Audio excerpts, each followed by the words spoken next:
Okay. Hello, everyone, and welcome to No Beard Shakespeare's production of Measure for Measure. Boom, boom, boom. See you in a bit.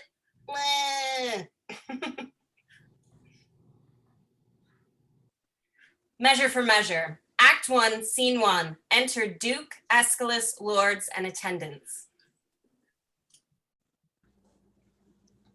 Aeschylus? My lord. Of government the properties to unfold would seem in me to affect speech and discourse. Since I am put to know that your own science exceeds in that the lists of all advice my strength can give you, the nature of our people, our city's institutions, and the terms for common justice, you're as pregnant and as art and practice hath enriched any that we remember. There is our commission, from which we would not have you warp.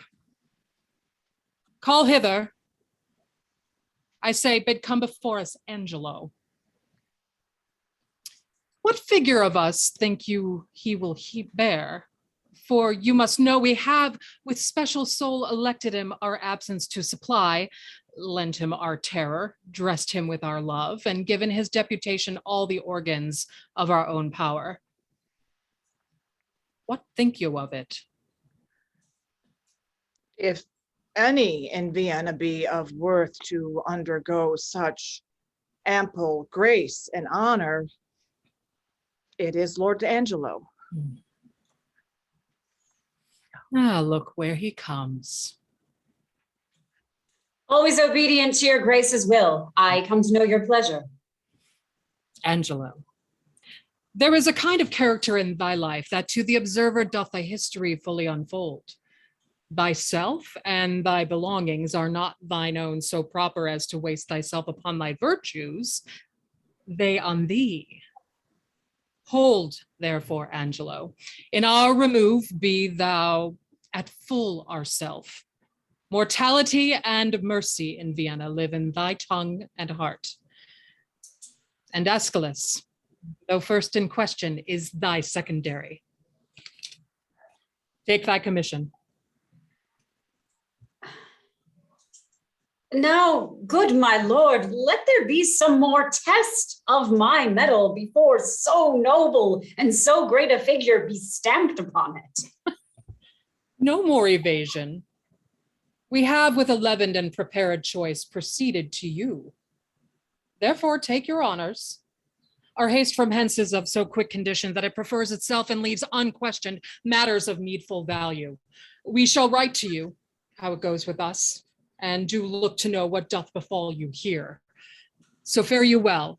To the hopeful execution do I leave you of your commissions. Yet give leave, my lord, that we may bring you something on the way. My haste may not admit it. On mine hour, my honor, your scope is as mine own. So do enforce or qualify the laws as to your soul seems good. Give me your hand, I'll privily away. I love the people, but do not like to stage me to their eyes. I do not relish well their loud applause, nor do I think the man of safe discretion that does affect it. Once more, fare you well.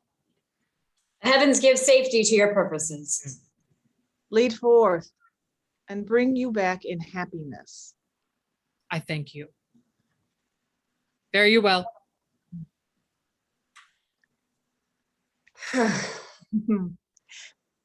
I shall desire you, sir, to give me leave to have free speech with you.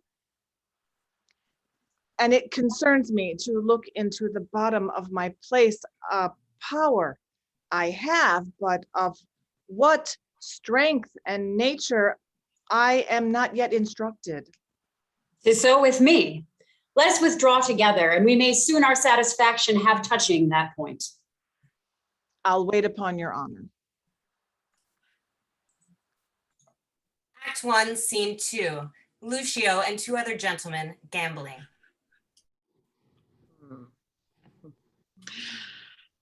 If the Duke with the other dukes come not to composition with the King of Hungary, why then all the dukes fall upon the king. Heaven grant us its peace, but not the King of Hungary's. Amen.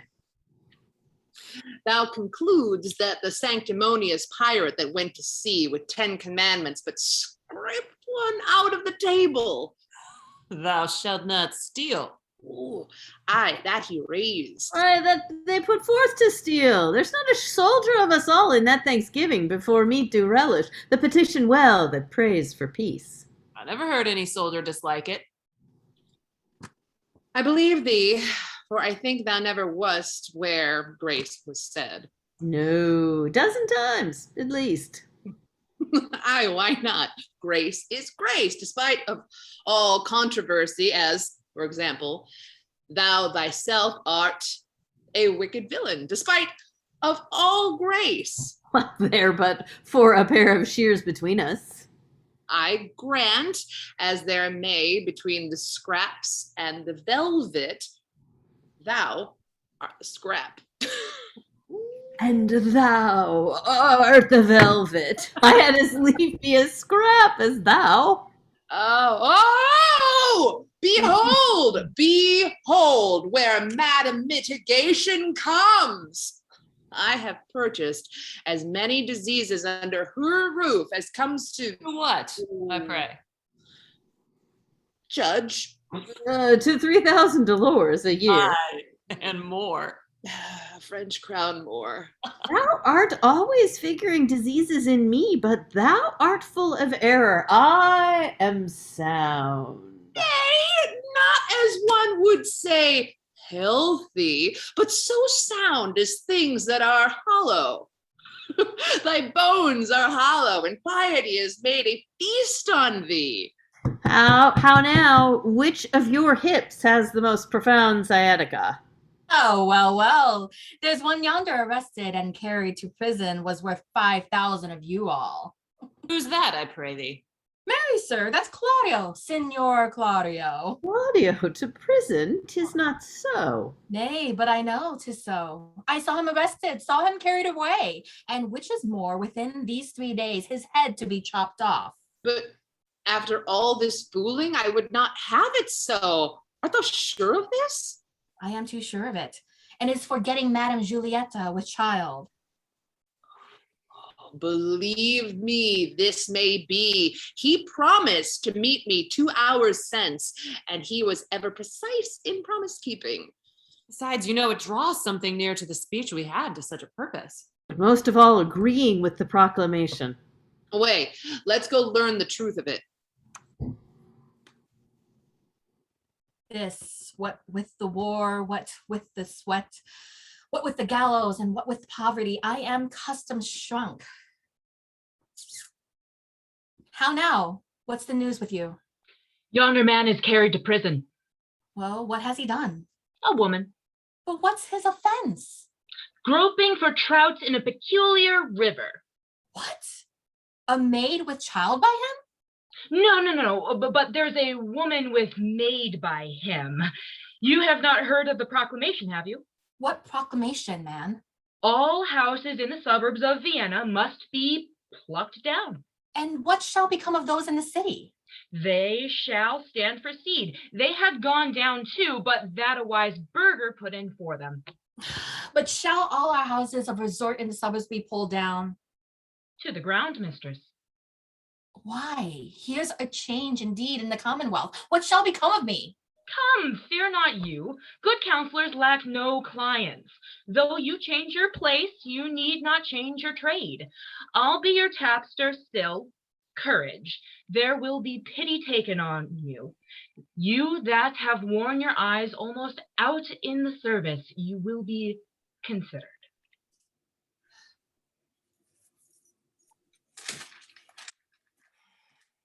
What's to do here, Thomas Tapster? Let's withdraw.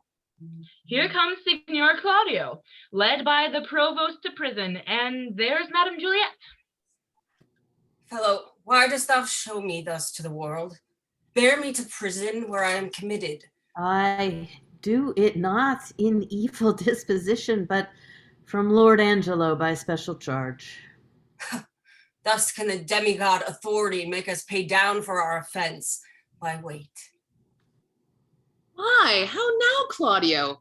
Whence comes this restraint? from too much liberty, my Lucio. Liberty turned to restraint. Our natures do pursue, like rats that raven down their proper bane, a thirsty evil. When we drink, we die. What's thy offense, Claudio? What but to speak of would offend again? What is it, murder? Oh, Lechery? call it so. Away, sir, you must go. One word, good friend. Lucio, a word with you. 100 if they'll do you any good. Is Lechery so looked after? Thus it stands with me. Upon a true contract, I got possession of Julieta's bed. You know the lady, she is fast my wife. Save that we do the denunciation lack of outward order. This we came not to only for propagation of a dower remaining in the coffer of her friends, from whom we thought it meet to hide our love till time had made them for us. But it chances the stealth of our most mutual entertainment with character too gross is writ on Juliet. With child, perhaps? Unhappily, even so. And the new deputy, now for the Duke, awakes me all the enrolled penalties which have, like unscoured armor, hung by the wall so long that 19 zodiacs have gone round, and none of them been worn, and for a name now puts the drowsy and neglected act freshly on me. 'Tis surely for a name. I warrant it is. Send after the Duke and appeal to him. I have done so, but he's not to be found. I prithee, Lucio, do me this kind service. This day my sister should the cloister enter, and there receive her approbation. Acquaint her with the danger of my state. Implore her in my voice that she make friends to the strict deputy. Bid her assay him. I have great hope in that, for in her youth there is a prone and speechless dialect such as move men. Besides, she hath prosperous art, and well she can persuade.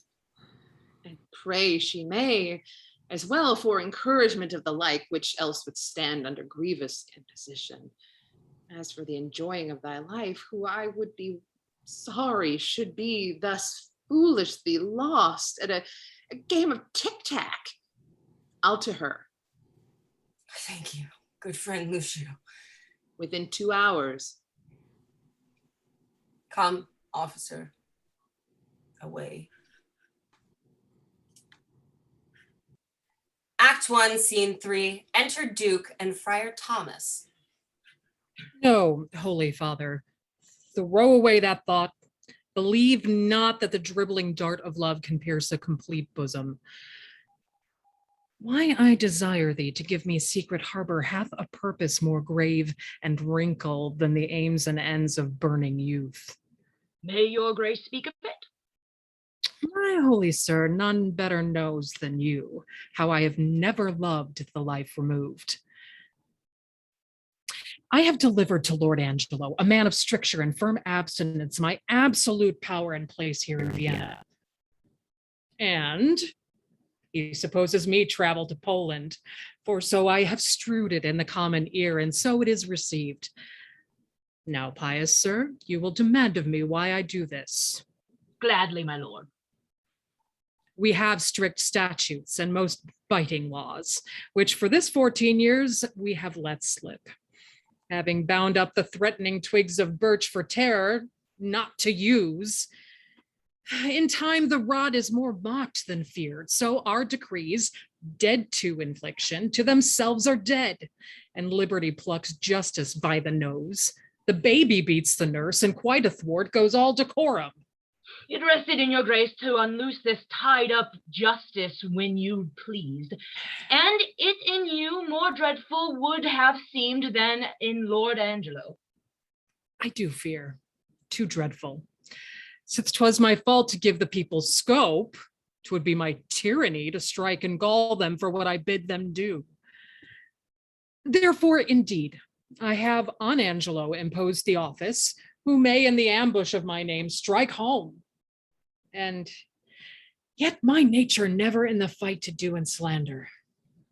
And to behold his sway, I will, 'twere a brother of your order. Visit both prince and people. Therefore, I prithee, supply me with the habit, and instruct me how I may formally in person bear like a true friar. Lord Angelo is precise, stands at a guard with envy, scarce confesses that his blood flows or that his appetite is more to bread than stone. Hence we shall see, if power change purpose, what our seemers be. Act 1, Scene 4. Enter Isabella and Francisca, a nun. And have you nuns no farther privileges? Are not these large enough? Yes, truly. I speak not as desiring more, but rather wishing a more strict restraint upon the sisterhood, the votarists of St. Clair.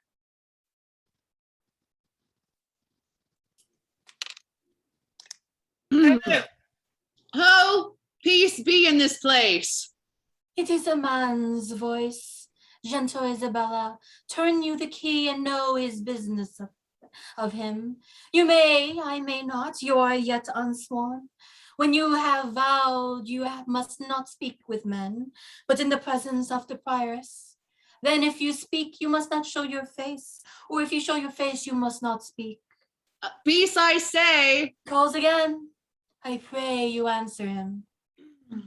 Peace and prosperity, who is it that calls? Hail, virgin, if you be, as those cheek roses proclaim you are no less. Can you so stead me as bring me to the sight of Isabella, a novice in this place, and the fair sister to her unhappy brother Claudio? Why her unhappy brother? Let me ask, the rather for now I must make you know, I am that Isabella and his sister. Oh, gentle and fair, your brother kindly greets you, not to be weary with you. He's in prison. Whoa, me for what? For that which, if myself might be his judge, he would receive his punishment in thanks. He hath got his friend with child. Sir, make me not your story. 'Tis true, I would not, though 'tis my familiar sin with maids to seem lapwing and to jest. I hold you as a thing enskeed and sainted. Be your renouncement an immortal spirit, and to be talked with in sincerity as with a saint. You do blaspheme the good in mocking me. Do not believe it. Fewness and truth, 'tis thus. Your brother and his lover have embraced in teeming poison. Even so, her plenteous womb expresseth full tilth and husbandry. Someone with child by him. My cousin Juliet. Is she your cousin? Adoptedly, as schoolmates change their names by vain though apt affection. She it is. Let him marry her. This is the point. The Duke is very strangely gone from hence, now with full line of his authority governs Lord Angelo, a man whose blood is very snow broth, one who never feels the wanton stings and emotions of the sense, but doth rebate and blunt his natural edge with profits of the mind, to study and fast. He, to give fear to use and liberty, which for long run by the hideous law as mice by lions have picked out an act under which heavy sense your brother's life falls into forfeit. He arrests him on it and follows close the rigor of the statute to make him an example. All hope is gone unless you have the grace by your fair prayer to soften Angelo. And that's my pith of business twixt you and your poor brother. Doth he so seek his life? Has censured him already, and as I hear, the provost hath a warrant for execution. Alas, what poor abilities in me to do him good? Say the power you have. My power. Alas, I doubt. Our doubts are traitors and make us lose the good we oft might win by fearing to attempt. Go to Lord Angelo and let him learn to know when maidens sue, men give like gods, and when they weep and kneel, all their petitions are as freely as they themselves would owe them. I'll see what I can do. But speedily. I will about it straight. Commend me to my brother. Soon at night, I'll send him certain word of my success. Take my leave of you. Good sir, adieu. Act 2, Scene 1. Enter Angelo, Aeschylus, servants, and a justice. We must not make a scarecrow of the law, setting it up to fear the birds of prey, and let it keep one shape till custom make it their perch and not their terror. Aye. But yet, well, let us be keen and rather cut a little than fall and bruise to death. Alas, this gentleman, who I would say had a most noble father, let but your honor know, whom I believe to be most straight in virtue, that in the working of your own affections, had time cohered with place, or place with wishing, whether you had not sometime in your life erred in this point, which now you censure him and pulled the law upon you.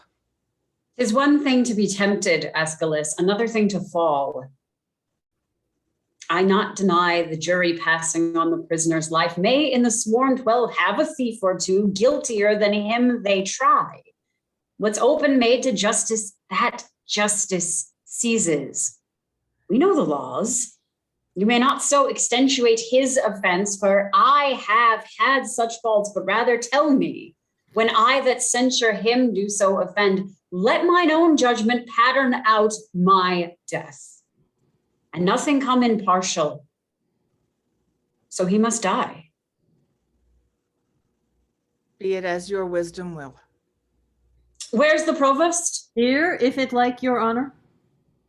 See that Claudio be executed by 9 tomorrow morning. Bring him his confessor, let him be prepared, for that's the utmost of his pilgrimage. Well, heaven forgive him and forgive us all. Some rise by sin, and some by virtue fall. Oh, bring them away! If these be good people in the commonweal that do nothing but use their abuses in common houses, I know no law. Bring them away! How now, sir? What's your name and what's the matter? If it please your honor, I am the poor duke's constable, and my name is Elbow. I do lean upon justice, sir, and do bring in here before your good honor 2 notorious benefactors. Benefactors? What benefactors are they? Are they not malefactors? If it please your honor, I know not well what they are, but precise villains they are, that I'm sure of, and void of all profanation in the world that good Christians ought to have. This comes off well. Here's a wise officer. Go to, what quality are they of? Elbow is your name? Why dost thou not speak, Elbow? He cannot, sir. He's out at elbow. What are you, sir? Oh, he, sir, a tapster, sir, parcel board, one that serves a bad woman, whose house, sir, was, as they say, plucked down in the suburbs, and now she professes a hothouse, which I think is a very ill house. How know you that? My wife, whom I detest before heaven and your honor. How, thy wife? Aye, so whom I thank heaven is an honest woman. Oh, thou detest her, therefore? I say, sir, I will detest myself also, as well as she, that this house, if it be not a bard's house, it is a pity of her life, for it is a naughty house. How does thou know that, constable? Marry, so by my wife, who, if she had been a woman, commonly given, might have accused in fornication, adultery, and all uncleanliness there. By the woman's means? Aye, sir, by Mistress Overdon's means. Sir, if it please your honor, this is not so. Prove it before these varlets here, thou honorable man. Prove it. Do you hear how he misplaces? Sir, she came in great with child and longing, saving your honor's reverence, for stewed prunes. Sir, we had but two in the house, which at that very distant time stood, as it were, in a fruitful dish, a dish of some 3d. Your honors have seen such dishes. They're not china dishes, but very good dishes, you know. Go to, no matter for the dish, sir. No, indeed, sir, not of a pin. You are therein the right, but to the point, as I say, this Mistress Elbow being, as I say, with child, and being great-bellied and longing, as I say, for prunes, and having but two in the dish, as I said, Master Froth here, this very man, having eaten the rest, as I say, and as I say, paying for them very honestly, for as you know, Master Froth, I could not give you 3d again. No, indeed. Very well. You being then, if you be remembered, cracking the stones of the foresaid prune. Aye. So I did indeed. Why, very well. I'm telling you then, if you be remembered that such a one and such a one were past cure of the thing you wot of, unless they keep very good diet, as I told you. Oh, this is true. Why, very well then. Come, you are a tedious fool. To the purpose. What was done to Elbow's wife that he hath cause to complain of? Come to me what was done to her. Sir, your honor cannot come to that yet. No, sir, nor he means that not. But you shall come to it by your honor's leave. And I beseech you, look into Master Froth here, sir, a man of 80 pound a year, whose father died at Hallowmas. Was it not Hallowmas, Master Froth? All Hallowed Eve. Why, very well. I hope here be truth. He, sir, sitting, as I say, in a lower chair, sir, 'twas in the bunch of grapes, where indeed you have a delight to sit, have you not? I have so, because it is an open room and good for winter. Why, very well then. I hope here be truth. This will last out a night in Russia, which nights are longest there.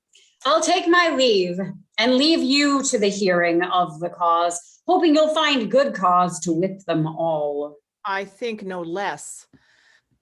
Good morrow to your lordship. Now, sir, come on. What was done to Elbow's wife once more? Once, sir? There was nothing done to her once. Oh, I beseech you, sir, ask him what this man did to my wife. I beseech your honor, ask me. Well, sir, what did this gentleman do to her? I beseech you, sir, look in the gentleman's face. Good Master Froth, look upon his honor. 'Tis for a good purpose. Doth your honor mark his face? Aye, sir, very well. Nay, I beseech you, mark it well. Well, I do so. Doth your honor see any harm in his face? Why, no. I'll be supposed upon a book his face is the worst thing about him.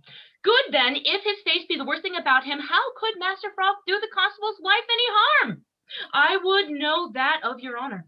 Well, he's in the right, constable. What say you to it? Okay.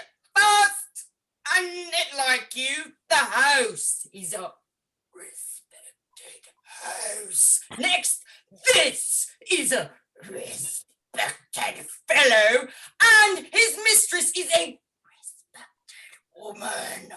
By this hand, sir, his wife is more respected person than any of us all. Varlet, thou liest, wicked varlet. The time is yet to come that she was ever respected with man, woman, or child. Sir, she was respected with him before he married with her. Which is the wiser here, justice or iniquity? Is this true? Oh, thou caitiff, oh, thou varlet, oh, thou wicked animal! I respected with her before I was married to her. If ever I was respected with her, or she with me, let not your worship think me the poor duke's officer. Prove this, thou wicked varlet animal, or have mine action on battery on thee. What is your worship's pleasure I should do with this wicked caitiff? Truly, officer, because he hath some offenses in him that thou wouldst discover if thou couldst. Let him continue in his courses till thou knowest what they are. Marry, sir, I'll thank your worship for it. Thou seest, thou wicked varlet, now what's come upon thee. Thou art to continue. Thou varlet, thou art to continue. Where were you born, friend? Here in Vienna, sir. Are you of 80 pounds a year? Yes, and please you, sir. So, what trade are you of, sir? A tapster, a poor widow's tapster. Your mistress's name? Mistress Overdone. Hath she had any more than one husband? 9, sir, overdone by the last. 9? Oh. Come hither to me, Master Froth. Master Froth, I would not have you acquainted with tapsters. They will draw you, Master Froth, and you will hang them. Get you gone, and let me hear no more of you. I thank your worship. For mine own part, I never come into any room in a tap house, but I am drawn in. Well, no more of it, Master Froth. Farewell. Come you hither to me, Master Tapster. What's your name, Master Tapster? Pompey. What else? Bum, sir. Droth. And your bum is the greatest thing about you, so that in the beastliest sense, you are Pompey the Great. Pompey, you are partly a bawd, Pompey, however you color it in being a tapster, are you not? Come, tell me true. It shall be for the better for you. Truly, sir, I am a poor fellow that would live. How would you live, Pompey? By being a bawd? What do you think of the trade, Pompey? Is it a lawful trade? If the law would allow it, sir. But the law will not allow it, Pompey, nor it shall be allowed in Vienna. Does your worship mean to gild and splay all the youth of the city? No, Pompey. Truly, sir, in my poor opinion, they will to it then. If your worship will take orders for the drabs and the knaves, you need not to fear the bawds. This is pretty orders beginning, I can tell you. It is but heading and hanging. If you head and hang all that offend that way, but for 10 years together, you'll be glad to give out a commission for more heads. If you live to see this come to pass, say Pompey told you so. Thank you, good Pompey. And in requital of your prophecy, hark you, I advise you, let me not find you before me again upon any complaint whatsoever. No, not for dwelling where you do. If I do, Pompey, I shall have you whipped. So, for this time, Pompey, fare you well. I thank your worship for your good counsel. But I shall follow it if the flesh and fortune shall better determine. Whip me? No, no. Let Carmen whip his jade, the valiant heart not whipped out of his trade. Come hither, Master Elbow. Come hither, Master Constable.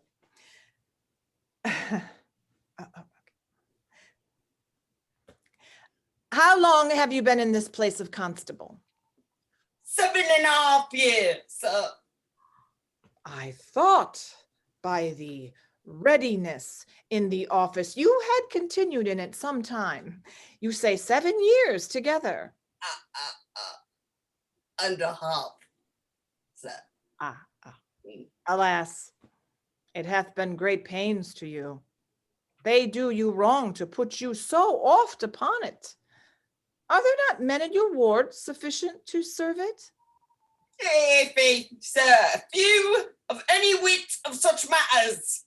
As they are chosen, they are glad to choose me for them. I do it for some piece of money and go through with all. Well, look, you bring me in the names of some 6 or 7, the most sufficient of your parish. To your worship's house, sir. To my house. Fare you well.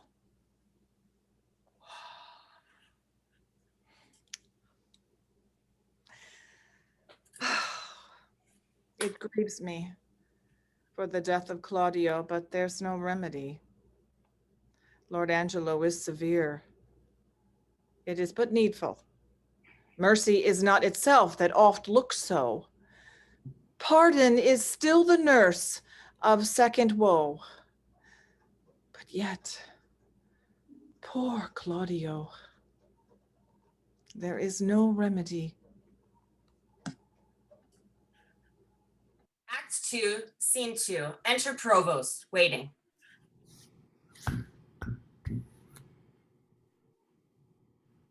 I'll know his pleasure. Maybe he will relent. Alas, he hath but as offended in a dream. All sex, all ages smack of this vice, and he to die for it. Now what's the matter, Provost? Is it your will Claudio shall die tomorrow? Did I not tell thee yea? Hadst thou not order, why dost thou ask again? Lest I might be too rash. Under your good correction, I have seen when after execution judgment hath repented o'er the doom. Go to, let that be mine. Do you your office, or give up your place, and you shall well be spared. Crave your honor's pardon.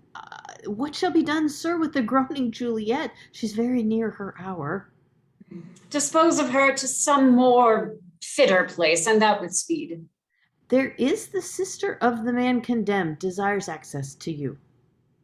Hath he a sister? Aye, my good lord, a very virtuous maid, and to be shortly of a sisterhood, if not already. Well, let her be admitted. See you the fornicatress be removed.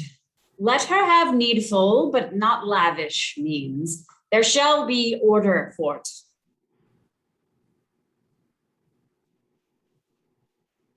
Save your honor. Stay a little while. You're welcome. What's your will? I am a woeful suitor to your honor, but please, your honor, hear me. Well, what's your suit?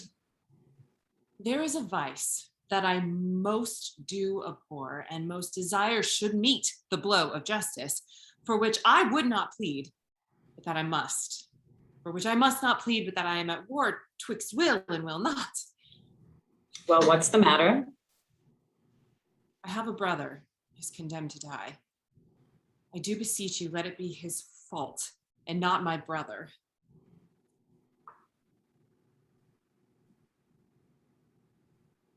condemn the fault and not the actor of it. By every fault condemned ere it be done, mine were the very cipher of a function to find the faults whose fine stands in record and let go by the actor. Oh, just but severe law. I had the brother then. Heaven keep your honor.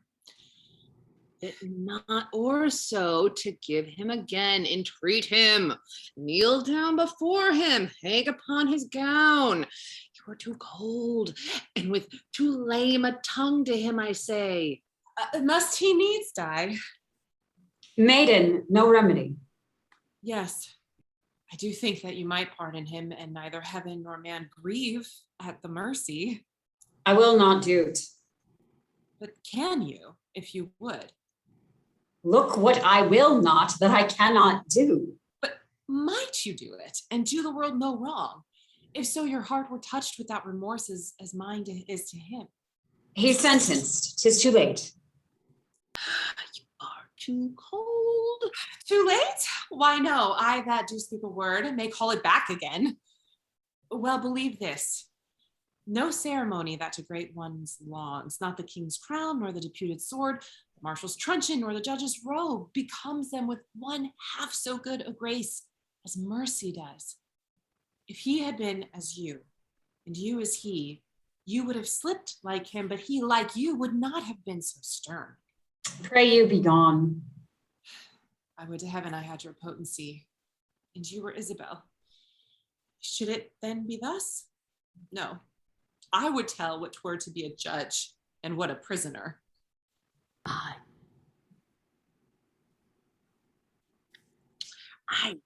touch him. There's the vein. Your brother is a forfeit of the law, and you but waste your words. Alas, why? All the souls that were forfeit once, and he that might the vantage best have took found out the remedy. How would you be if he, which is the top of judgment, should but judge you as you are?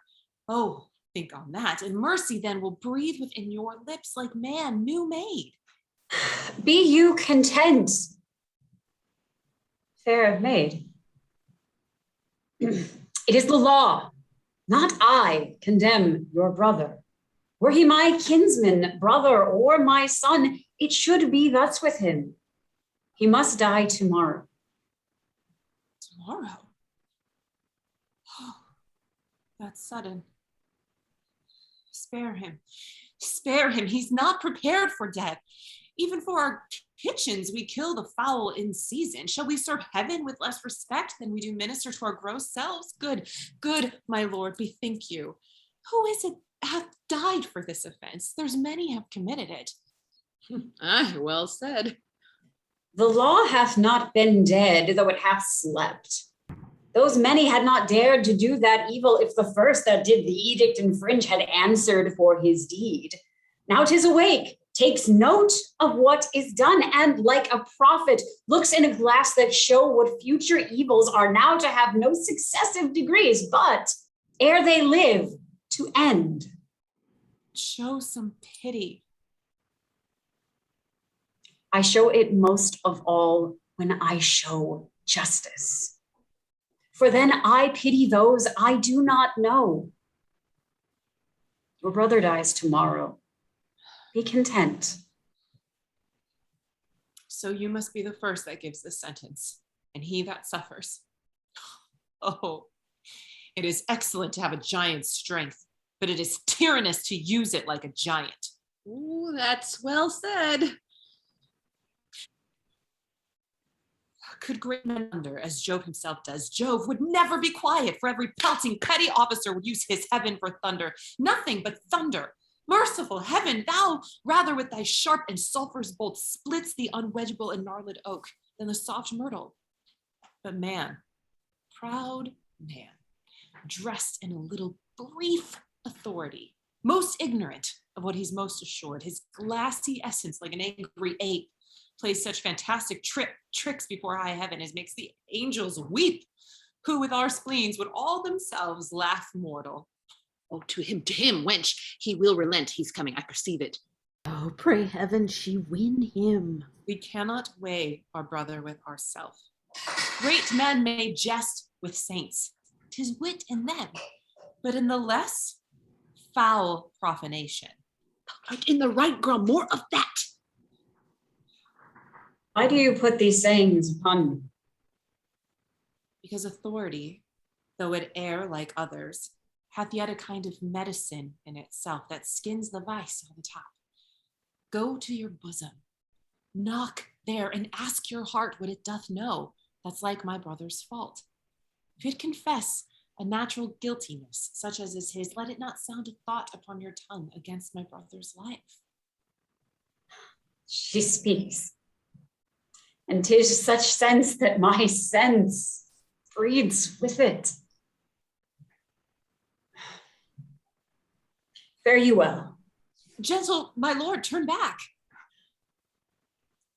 I will bethink it. Come again tomorrow. Hark how I'll bribe you.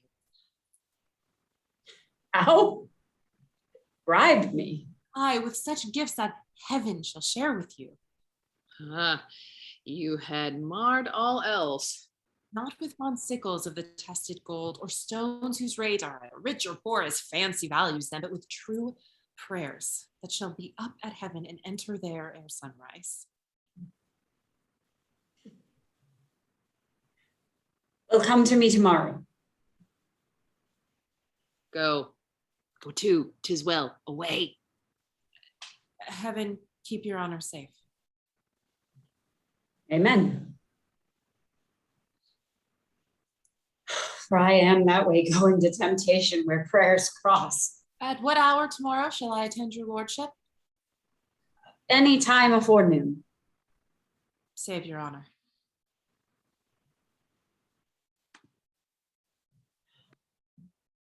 From thee, even from thy virtue. What's this? What's this? Is this her fault or mine? Tempter or the tempted, who sins most? Huh? Not she, nor doth she tempt. But it is I, that lying by the violet in the sun, do as the carrion does, not as the flower, corrupt with virtuous season. Can it be that modesty may more betray our sense than woman's lightness? Having waste ground enough, shall we desire to raise the sanctuary and pitch our evils there? Fie, fie! What dost thou, Angelo? What art thou, Angelo? Dost thou desire her foully for those things that make her good? Oh, let her brother live. Thieves for their robbery have authority when judges steal themselves. What? Do I love her?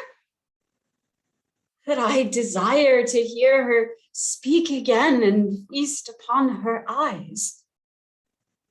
What is't I dream on? Oh, cunning enemy, that to catch a saint when with saints doth bait the hook. Most dangerous is that temptation that doth goad us on to sin in loving virtue. Never could the strumpet with all her double vigor, art and nature once stir my temper, but this virtuous maid subdues me quite. Ever till now, when men were fond, I smiled and wondered how. Act 2, Scene 3, enter Duke disguised as a friar and provost. Hail to you, provost. So I think you are. I am the provost. What's your will, good friar? I come to visit the afflicted spirits here in the prison. Do me the common right to let me see them and to make me know the nature of their crimes, that I may minister to them accordingly. I would do more than that if more were needful. Look, here comes one, a gentlewoman of mine, who, falling in the flaws of her own youth, hath blistered her report. She is with child, and he that got it sentenced, a young man more fit to do another such offense than die for this. When must he die? Well, as I do think, tomorrow. I have provided for you. Stay a while. You shall be conducted. Repent you, fair one, of the sin you carry. Do, and bear the shame most patiently. I'll teach you how you shall arraign your conscience and try your penitence if it be sound or hollowly put on. I'll gladly learn. Love you the man that wronged you? Yes, as I love the woman that wronged him. So then it seems your most offenseful act was mutually committed? Mutually. Then was your sin of heavier kind than his? I do confess it and repented, Father. 'Tis meet so, daughter. But lest you do repent as that the sin hath brought you to this shame. I do repent me as it is an evil, and take the shame with joy. There, rest. Your partner, as I hear, must die tomorrow, and I am going with instruction to him. Grace go with you. Benedicite.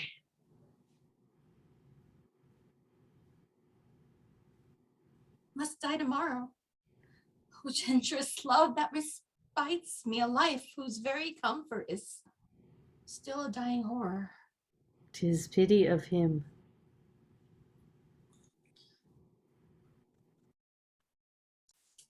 Act 2, Scene 4, enter Angelo.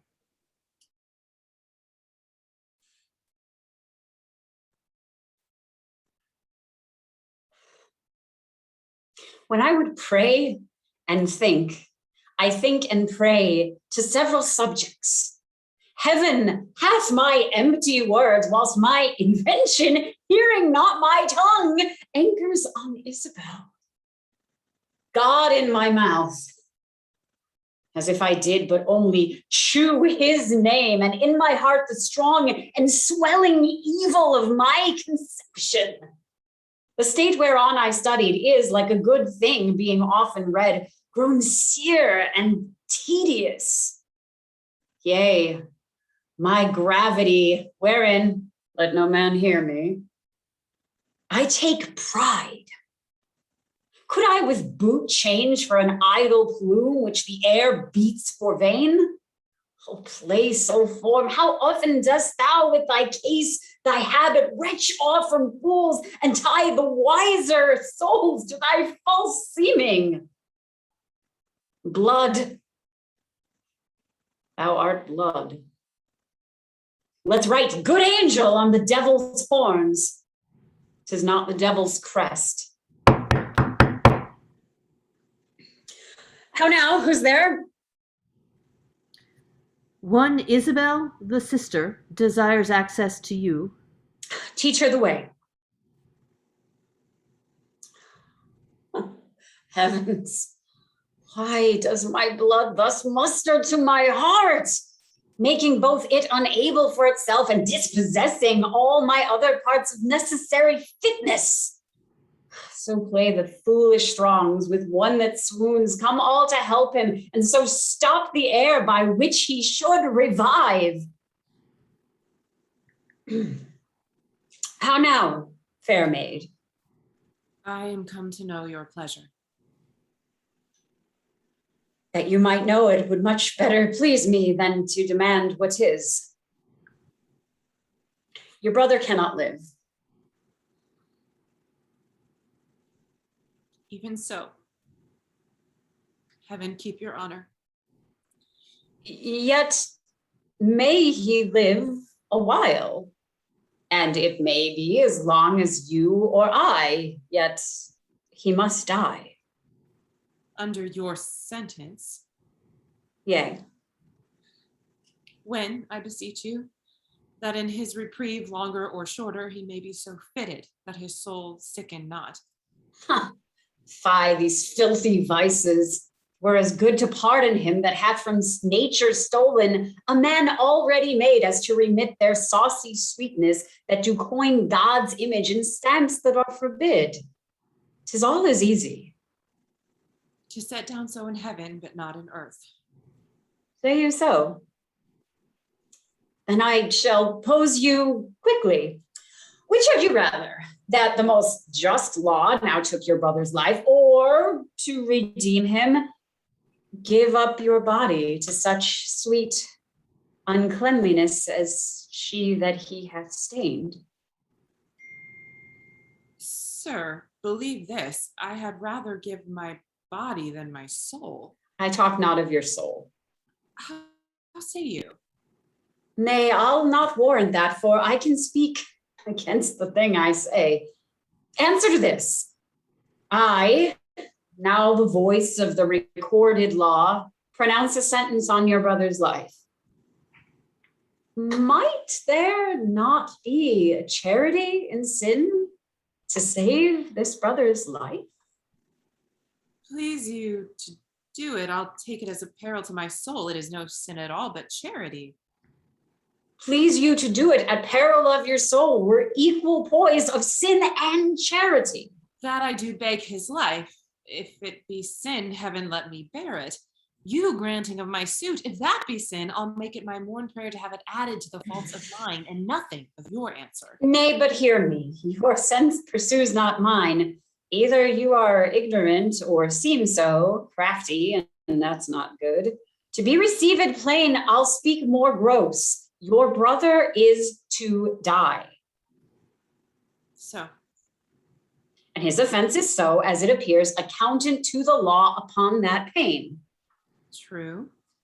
Admit no other way to save his life, as I subscribe not that nor any other, but in the loss of question that you, his sister, finding yourself desired of such a person whose credit with the judge or own great place could fetch your brother from the manacles of the all-binding law, and that there were no earthly mean to save him, but that either you must lay down the treasures of your body to this supposed, or else let him suffer.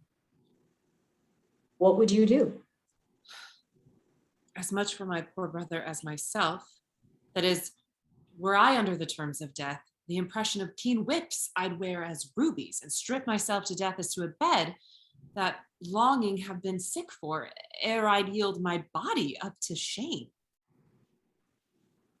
Then your brother must die. And 'twere the cheaper way. Better 'twere a brother died at once, than that a sister by redeeming him should die forever. Were not you then as cruel as the sentence that you have slandered so? Ignominy and ransom and free pardon are of two houses. Lawful mercy is nothing kin to foul redemption. You seemed of late to make the law a tyrant, and rather proved the slighting of your brother a merriment than a vice. Oh, pardon me, my lord, it oft falls out. To have what we would have, we speak not what we mean. I something do excuse the thing I hate for his advantage that I dearly love. You're all frail. Else let my brother die, if only he were to own this weakness. Nay, women are frail too. Aye, as the glasses where they view themselves, which are as easy broke as they make forms. Women, help heaven, men their creation mar in profiting by them. Nay, call us 10 times frail, for we are soft as our complexions are, and credulous to false prints. I think it well.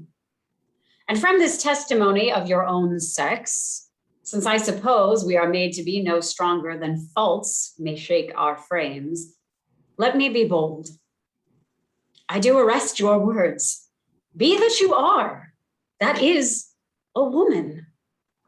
If you be no more, you're none. If you be one, as you are well expressed by all external warrants, show it now by putting on the destined livery. I have no tongue but one. Gentle, my lord, let me entreat you, speak the formal language. Plainly conceive, I love you. My brother did love Juliet, and you tell me that he shall die for it. He shall not, Isabel, if you give me love. I know your virtue hath a license in it, which seems a little fouler than it is to pluck on others. Believe me, on mine honor, my words express my purpose. Little honor to be much believed, and most pernicious purpose. Seeming. I will proclaim thee, Angelo, look for it. Sign me a present pardon for my brother, or with an outstretched throat, I'll tell the world aloud what man thou art. Who will believe thee, Isabel? My unsoiled name, the austereness of my life, my vouch against you, and my place in the state will so your accusation overweigh that you shall stifle in your own report and smell of calumny. I have begun, and now I give my sensual race the rein. Fit thy consent to my sharp appetite, lay by all nicety and prolixious blushes that banish what they sue for. Redeem thy brother by yielding up thy body to my will. Or else he must not only die the death, but thy unkindness shall draw out to lingering sufferance. Answer me tomorrow, or by the affection that now guides me most, I'll prove a tyrant to him. As for you, say what you can. My false o'erweighs your true.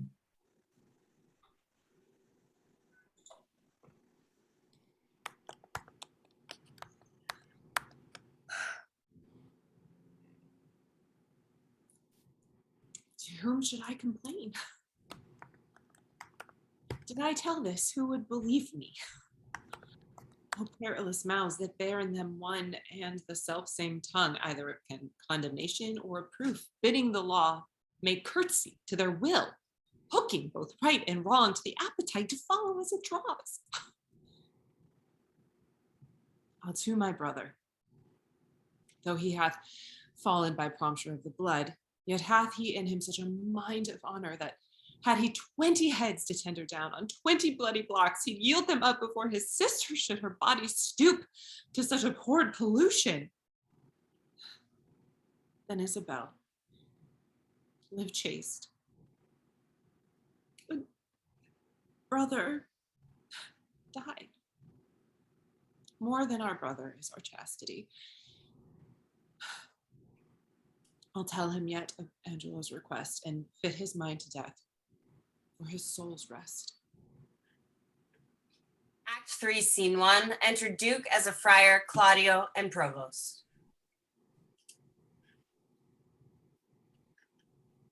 So then, you hope of pardon from Lord Angelo? The miserable have no other medicine, but only hope. I have hope to live and am prepared to die.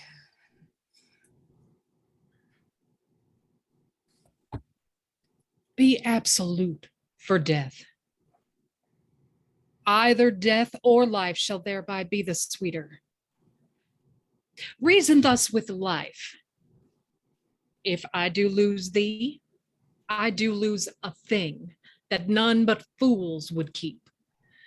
A breath thou art, and death's fool from him by thy flight to shun, and yet runs toward him still. Thou art not noble, for thou dost fear the soft and tender fork of a poor worm. Thy best of rest is sleep, and that thou oft provokest, yet grossly fearst thy death, which is no more. Happy thou art not, for that what thou hast not, still thou strivest to get, and what thou hast, forgetst. thou art not certain. For thy complexion shifts to strange effects after the moon. When thou art old and rich, thou hast neither heat, affection, limb, nor beauty to make thy riches pleasant. What's yet in this that bears the name of life? Yet in this life lie hid more thousand deaths. Yet death we fear. That makes these odds all even. I humbly thank you. To sue to live, I find I seek to die, and seeking death, find life. Let it come on. What ho? Peace here, grace, and good company. Who's there? Come in. The wish deserves a welcome. Dear sir, ere long I'll visit you again. Most holy sir, thank you. My business is a word or two with you, Claudia. Oh, and very welcome. Look, Signor, here's your sister. Provost, a word with you. As many as you please. Bring me to hear them speak where I may be concealed. Now, sister, what comfort? Why, as all comforts are. Most good. Most good indeed. Lord Angelo, having affairs to heaven, intends you for his swift ambassador, where you shall be an everlasting leisure. Therefore, your best appointment to make with speed. Tomorrow, you set on.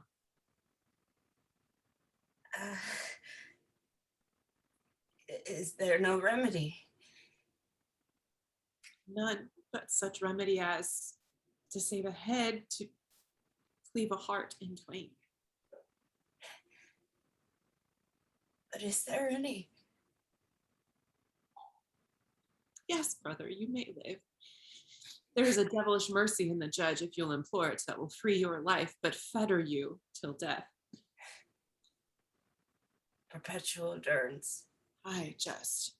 Perpetual durance, a restraint, though all the world's vastity you had to a determined scope. But in what nature? In such a one as you consenting to it would bark your honor from that trunk you bear and leave you naked. Let me know the point. Oh, I do fear thee, Claudio, and I quake lest thou a feverous life shouldst entertain in 6 or 7 winters more respect than a perpetual honor. Why give you me this shame? Think you I can a resolution fetch from flowery tenderness? If I must die, I will encounter darkness as a bride and hug it in mine arms. There spake my brother. There my father's grave doth utter forth a voice. Yes, thou must die. Thou art noble. This outward sainted deputy, whose settled visage and deliberate word nips youth in the head, is yet a devil. His filth within being cast, he would appear a pond as deep as hell. The priestly Angelo. Oh, 'tis the cunning livery of hell, dost thou think, Claudia? If I would yield him my virginity, thou mightst be freed. Oh, heavens and cannot be. Yes, he would give it thee, and this night's the time that I should do what I abhor to name, or else thou diest tomorrow. Thou shalt not do it. Were it but my life, I'd throw it down for your deliverance as frankly as a pin. Thanks. Dear Isabel. Be ready, Claudio, for your death tomorrow. Oh, yes. Has he affections in him that thus can make him bite the law by the nose when he would force it? Sure, it is no sin, or of the deadly 7, it is the least. Which is the least? If it were damnable, he being so wise, why would he for the momentary trick be purdiably fined? Isabel. What says my brother? Death is a fearful thing. And she mid life a hateful. God, but to die and go no, we know where. To lie in cold obstruction and to rot. This sensible, cool, warm motion to become a kneaded clod and a delighted spirit to bathe in fiery floods. Or to reside in thrilling region of thick, ribbed ice, to be imprisoned in the viewless winds and blown with restless violence round the pageant world. Oh, to be worse than worse of those that lawless and uncertain thought imagine. Howling. It is too horrible. The weariest and most loathed worldly life that age, ache, penury, and imprisonment can lay on nature is as a paradise to what we fear of death. Alas. Alas. Sweet sister. Oh, let me live. What sin you do to save a brother's life, nature dispenses with the deed so far that it becomes a virtue. Oh, you beast. Oh, faithless coward. Oh, dishonest wretch. Wilt thou be made a man out of my vice? To not a kind of incest to take life from thine own sister's shame? What should I think? Heaven shield my mother played my father fair for such a warped slip of wilderness ne'er issued from his blood. Take my defiance. Die. Perish. But my bending down reprieve thee from thy fate, it should proceed. I'll pray 1,000 prayers for thy death. No word to save. Nay, hear me, Isabel. Oh, fie. Thy sin's not accidental, but a trade. Mercy to thee would prove itself a bawd. 'Tis the best that thou diest quickly. Oh, hear me, Isabel. Vouchsafe a word, young sister, but one word. What is your will? Might you dispense with your leisure? I would by and by have some speech with you. I have no superfluous leisure. My stay must be stolen out of other affairs. But I will attend you a while. Son, I have overheard what hath passed between you and your sister. Angelo had never the purpose to corrupt her, only he hath made an essay of her virtue, to practice his judgment with the disposition of natures. She, having the truth of honor in her, hath made him that gracious denial which he is most glad to receive. I am confessor to Angelo, and I know this to be true. Therefore, prepare yourself to death. Tomorrow you must die. Go to your knees and make ready. Let me ask my sister pardon. I am so out of love with life that I would soon be rid of it. Hold you there. Farewell. Provost, a word with you. What's your will, Father?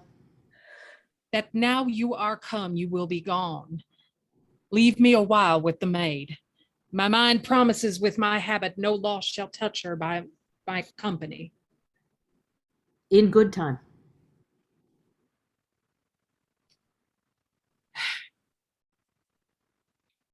The hand that hath made you fair hath made you good.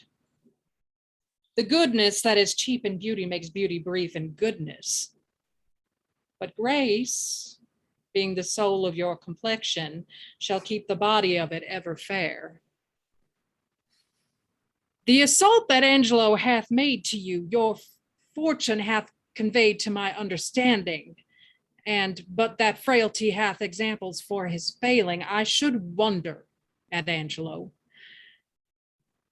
How will you do to content this substitute and to save your brother?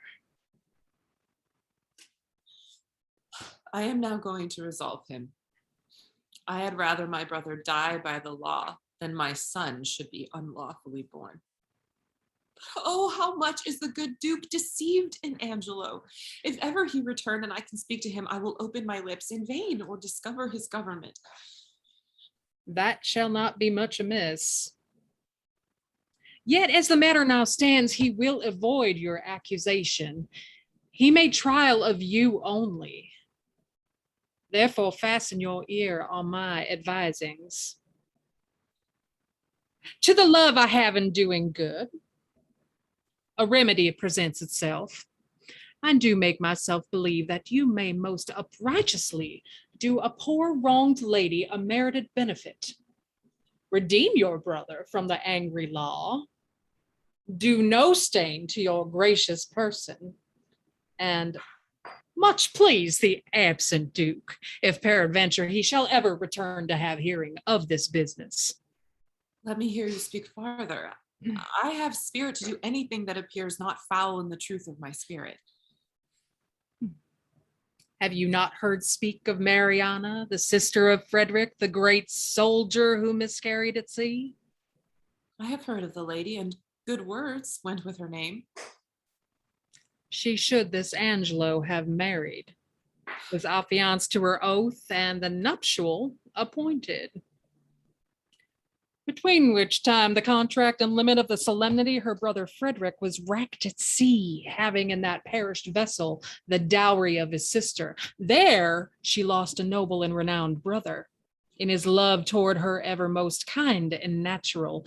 With him the portion and sinew of her fortune, her marriage dowry. With both her competent husband, this well-seeming Angelo. Can this be so? Did Angelo so leave her? Left her in her tears and dried not one of them with his comfort, swallowed his vows whole, pretending in her discoveries of dishonor. In few, bestowed her on her own lamentation, which she yet wears for his sake, and he, a marble to her tears, is washed with them, relents not. What a merit were it in death to take this poor maid from the world. What corruption in this life that it will let this man live. But how out of this can she avail? It is a rupture that you may easily heal. And the cure of it not only saves your brother, but keeps you from dishonor in doing it. Show me how, good father. Go you to Angelo, answer his requiring with a plausible obedience. Agree with his demands to the point. Only refer yourself to this advantage. First, that your stay with him may not be long, that the time may have all shadow and silence in it. And now follows all. We shall advise this wronged maid to stead up your appointment, go in your place. If the encounter acknowledge itself hereafter, it may compel him to her recompense. And here by this is your brother saved, your honor untainted, the poor Mariana advantaged, and the corrupt deputy scaled. The doubleness of the benefit defends the deceit from reproof. What think you of it? The image of it gives me content already, and I trust it will grow to a most prosperous perfection. It lies much in your holding up. Haste you speedily to Angelo. I will presently to take St. Luke's. There at the moated grange resides this dejected Mariana. At that place call upon me and dispatch with Angelo that it may be quickly. I thank you for this comfort. Fare you well, good father.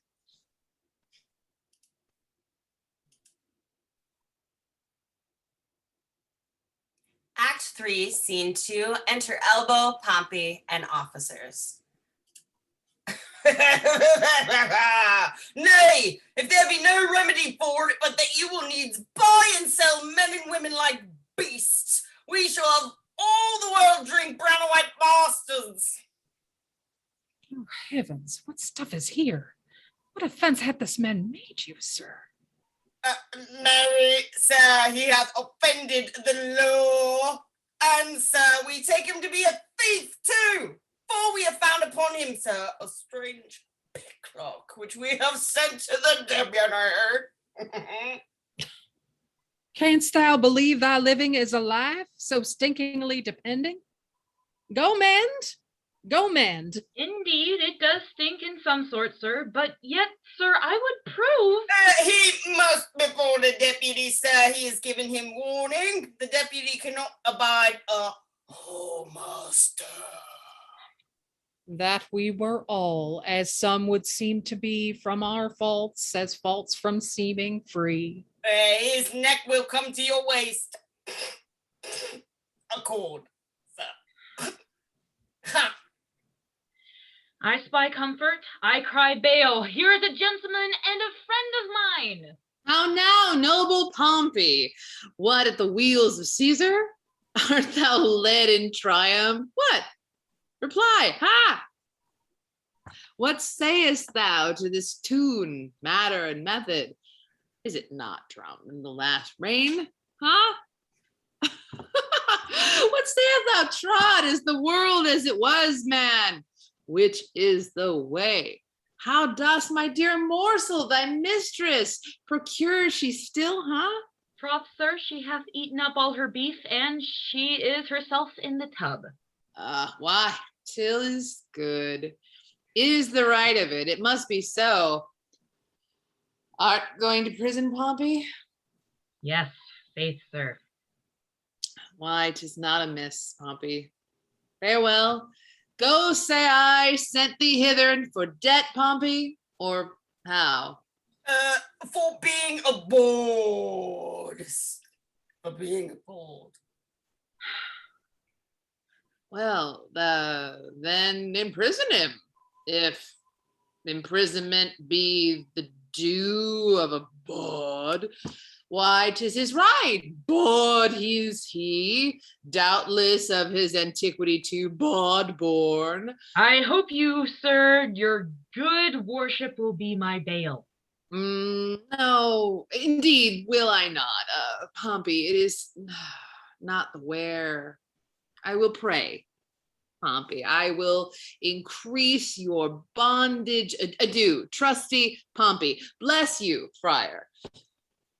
And you. Come your way, sir. Come. Do not bail me then, sir? Then, Pompey, nor now. What news abroad, friar? What news? Colonel Pompey, go. What news, friar of the Duke? I know none. Can you tell me of any? So say, he is with the Emperor of Russia. Others some, he is in Rome. But where he is, think you? I know not where, but wheresoever I wish him well. It was a mad, fantastical trick of him to steal from the state and usurp the beggary he was never born to. Lord Angelo dukes it well in his absence, but he transgression to it. He does well in it. A little more litany to lechery would do no harm in him. Something too crabbed that way, friar. It is too general a vice, and a severity must cure it. Yes, in good sooth, the vice is of a great kindred. It is well allied, but it is impossible to interpret quite, friar, till eating and drinking be put down. They say this Angelo was not made by man and woman after this downright way of creation. Is it true, think you? Should he be made then? Some report a sea maid spawned him.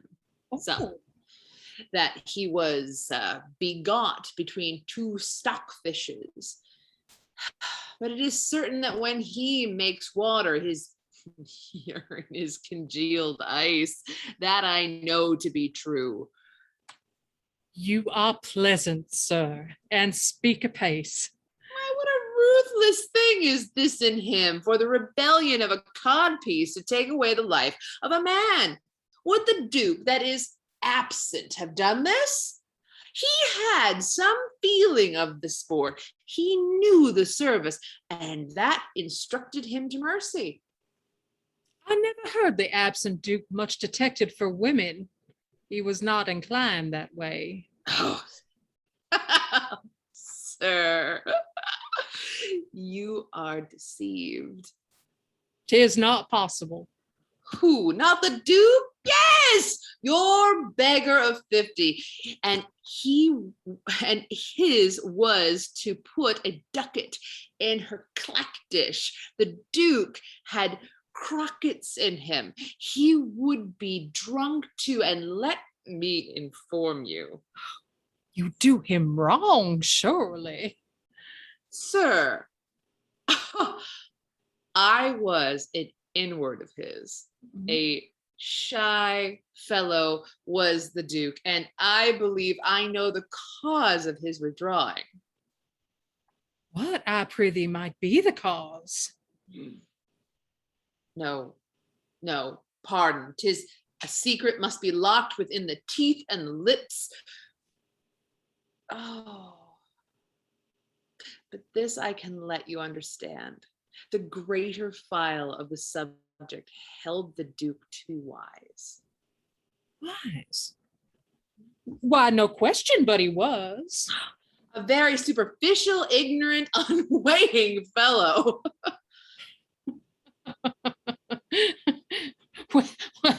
Either this is envy in you, folly, or mistaking, or if your knowledge be more, it is much darkened in your malice. Oh, sir, I know him, and I love him. Love talks with better knowledge, and knowledge with dearer love. Oh, come, sir, I know what I know. I can hardly believe that, since you know not what you speak. But if ever the Duke return, as our prayers are, he may, let me desire you to make your answer before him. I am bound to call upon you, and I pray you your name. Oh, my name is Lucio, well known to the Duke. He shall know you better, sir, if I may live to report you. But no more of this. Canst thou tell if Claudio die tomorrow or no? Why should he die, sir? Why? For filling a bottle with a tundish? I would, the Duke, we talk of, were returned again. This ungentered agent will unpeople the province with constancy. Sparrows must not build in his house eaves, because they are lecherous. The Duke yet would have dark deeds darkly answered. He would never bring them to light. Would he were returned. Oh, Mary, this Claudio is condemned for untrussing. Farewell, good friar. I prithee pray for me. The Duke, I say to thee again, would mouth with a beggar thou she smelt brown bread and garlic. Say that I said so. Farewell. No might nor greatness and mortality can censure scape. What king so strong can tie the gall up in the slanderous tongue? Oh, but who comes here?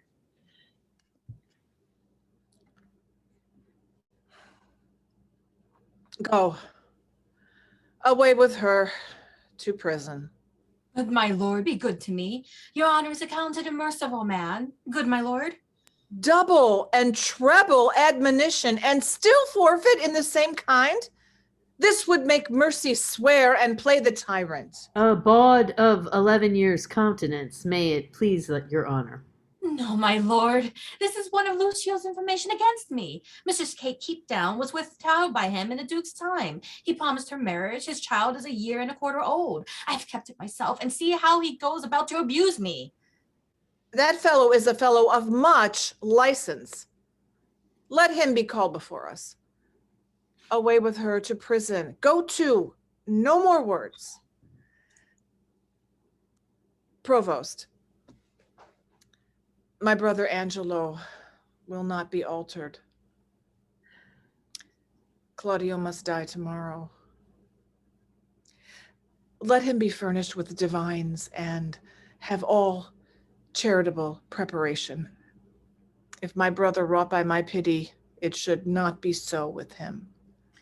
So please you, this friar has been with him and advised him for the entertainment of death. Oh, good even, good father. Bliss and goodness on you. Of whence are you? Not of this country. Oh, what news abroad in the world? None but that there is so great a fever on goodness that the dissolution of it must cure it.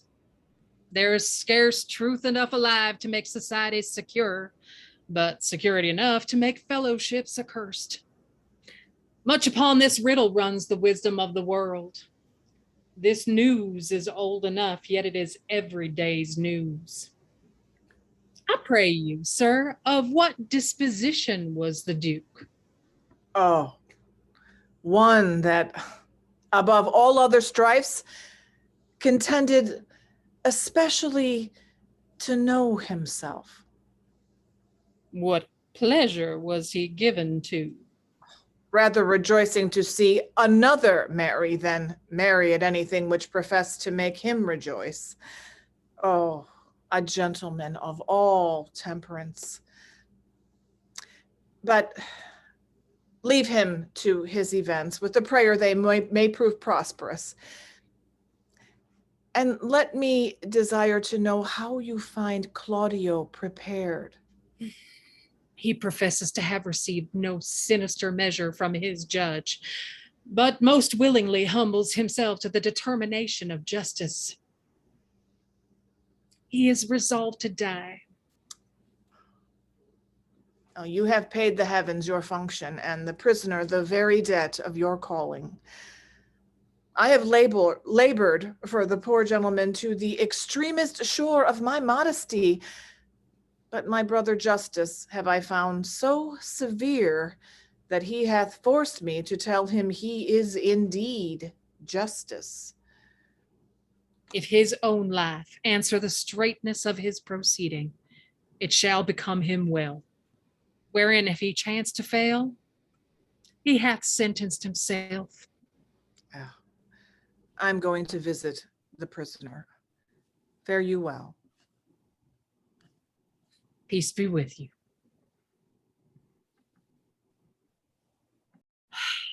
He who the sword of heaven will bear should be as holy as severe, pattern in himself to know, grace to stand and virtue go. More nor less to others paying than by self-offenses weighing, shame to him whose cruel striking kills for faults of his own liking. Twice treble shame on Angelo, to weed my vice and let his grow. Oh, what may man within him hide, though angel on the outward side? Craft against vice I must apply. With Angelo tonight shall lie his old betrothed but despised. So disguised shall by the disguised pay with falsehood, false exacting, and perform an old contracting. Act 4, Scene 1, enter Mariana. Take, oh, take those lips away. that was so sweetly forsworn, and those eyes the break of day, lights that do mislead the morn. But my kisses bring again, bring again, bring again, seals of blood, but sealed in vain, sealed in vain, sealed in vain. Here comes a man of comfort, whose advice hath often stilled my brawling discontent. I call you mercy, sir, and well could wish you had not found me here so musical. Let me excuse me, and believe me so, my mirth it much displeased, but pleased my woe. 'Tis good. Though music oft hath such a charm to make bad good and good provoke to harm. I pray you tell me, hath anybody inquired for me here today? Much upon this time have I promised here to meet. You have not been inquired after. I have sat here all day. The time has come even now. I shall crave your forbearance a little. Maybe I will call upon you anon for some advantage to yourself. I am always bound to you. Very well met and welcome. What is the news from this good deputy? He hath a garden circummered with brick, whose western side is with a vineyard backed, and to that vineyard is a planched gate that makes his opening with this bigger key. This other doth command a little door, which from the vineyard to the garden leads. There have I made my promise, upon the heavy middle of the night, to call upon him. He did show me the way twice o'er. Are there no other tokens between you agreed concerning her observance? No, none, but I have made him know I have a servant comes with me along that stays upon me, whose persuasion is I come about my brother. 'Tis well borne up. I have not yet made known to Mariana a word of this. What ho, within, come forth. I pray you, be acquainted with this maid. She comes to do you good. I do desire the like. Do you persuade yourself that I respect you? Good friar, I know you do, and have found it. Take then this, your companion, by the hand, who hath a story ready for your ear. I shall attend your leisure. But make haste, the vaporous night approaches. Will it please you to walk aside?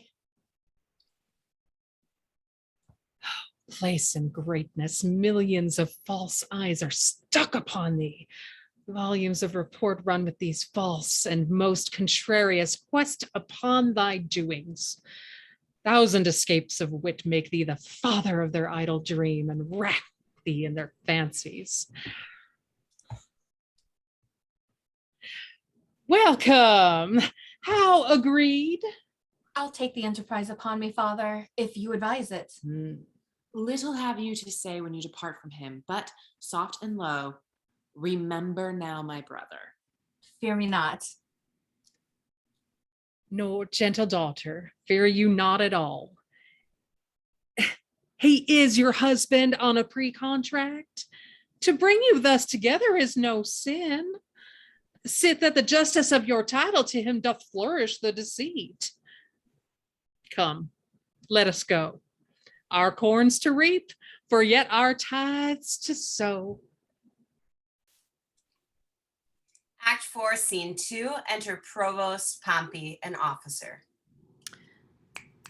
Come hither, sirrah. Can you cut off a man's head? If the man be a bachelor, sir, I can. But if he be a married man, he's his wife's head, and I can never cut off a woman's head. Come, sir, leave me your snatches and yield me a direct answer. Tomorrow morning are to die Claudio and Barnardine. Here is in our prison a common executioner who in his office lacks a helper. If you will take it on you to assist him, it shall redeem you from your gifts. If not, you shall have your full time of imprisonment and your deliverance with an unpitied whipping, for you have been a notorious bawd. Sir, I have been an unlawful bawd some time out of mind, but yet I will be content to be a lawful hangman. I would be glad to receive some instruction from my fellow partner. What ho? Abhorson? Where's Abhorson? There? You call, sir? Sirrah, here's a fellow will help you tomorrow in your execution. He cannot plead his estimation with you. He hath been a bawd. Well, a bawd, sir. Fie upon him, he will discredit our mystery. Too, sir. You weigh equally. Pray, sir, by your good favor, for surely, sir, a good favor you have, but that you have a hanging look. Do you call, sir, your occupation a mystery? Aye, sir. A mystery. Painting, sir, I have heard say is a mystery, and your whores, sir, being members of my occupation, using painting, do prove my occupation a mystery. But what mystery there should be in hanging? If I should be hanged, I cannot imagine. Sir, it is a mystery. Proof? Every true man's apparel fits your thief. If it be too little for your thief, your true man thinks it big enough. If it be too big for your thief thinks it little enough. So every true man's apparel fits your thief. Are you agreed? Sir, I will serve him, for I do find your hangman is a more pentient trade than your bawd. You, sirrah, provide your block and your axe tomorrow, 4 o'clock. Come on, bawd. I will instruct thee in my trade. Follow. I do desire to learn, sir. Come hither, Barnardine and Claudio.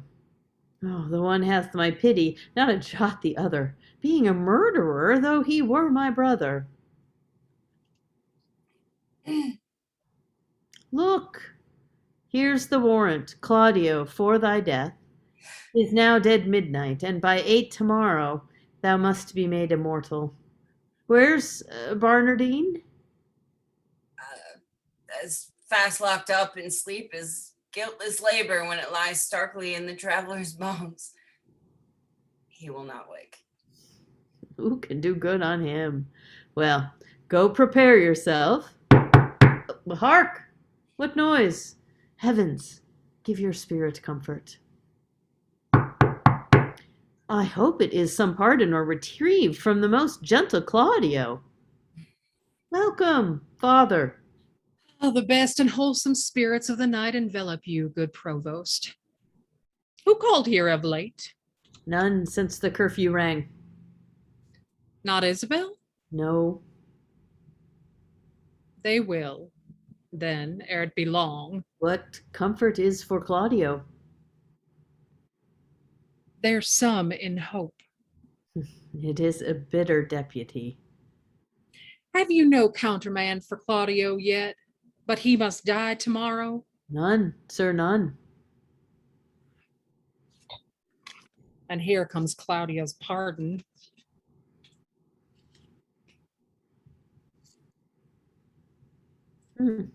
Now, sir, what news? Pray you, let's hear. Whatsoever you may hear to the contrary, let Claudio be executed by 4 of the clock, and in the afternoon Barnardine. For my better satisfaction, let me have Claudio's head sent to me by 5. Thus fail not to do your office, as you will answer it at your peril. What say you to this, sir?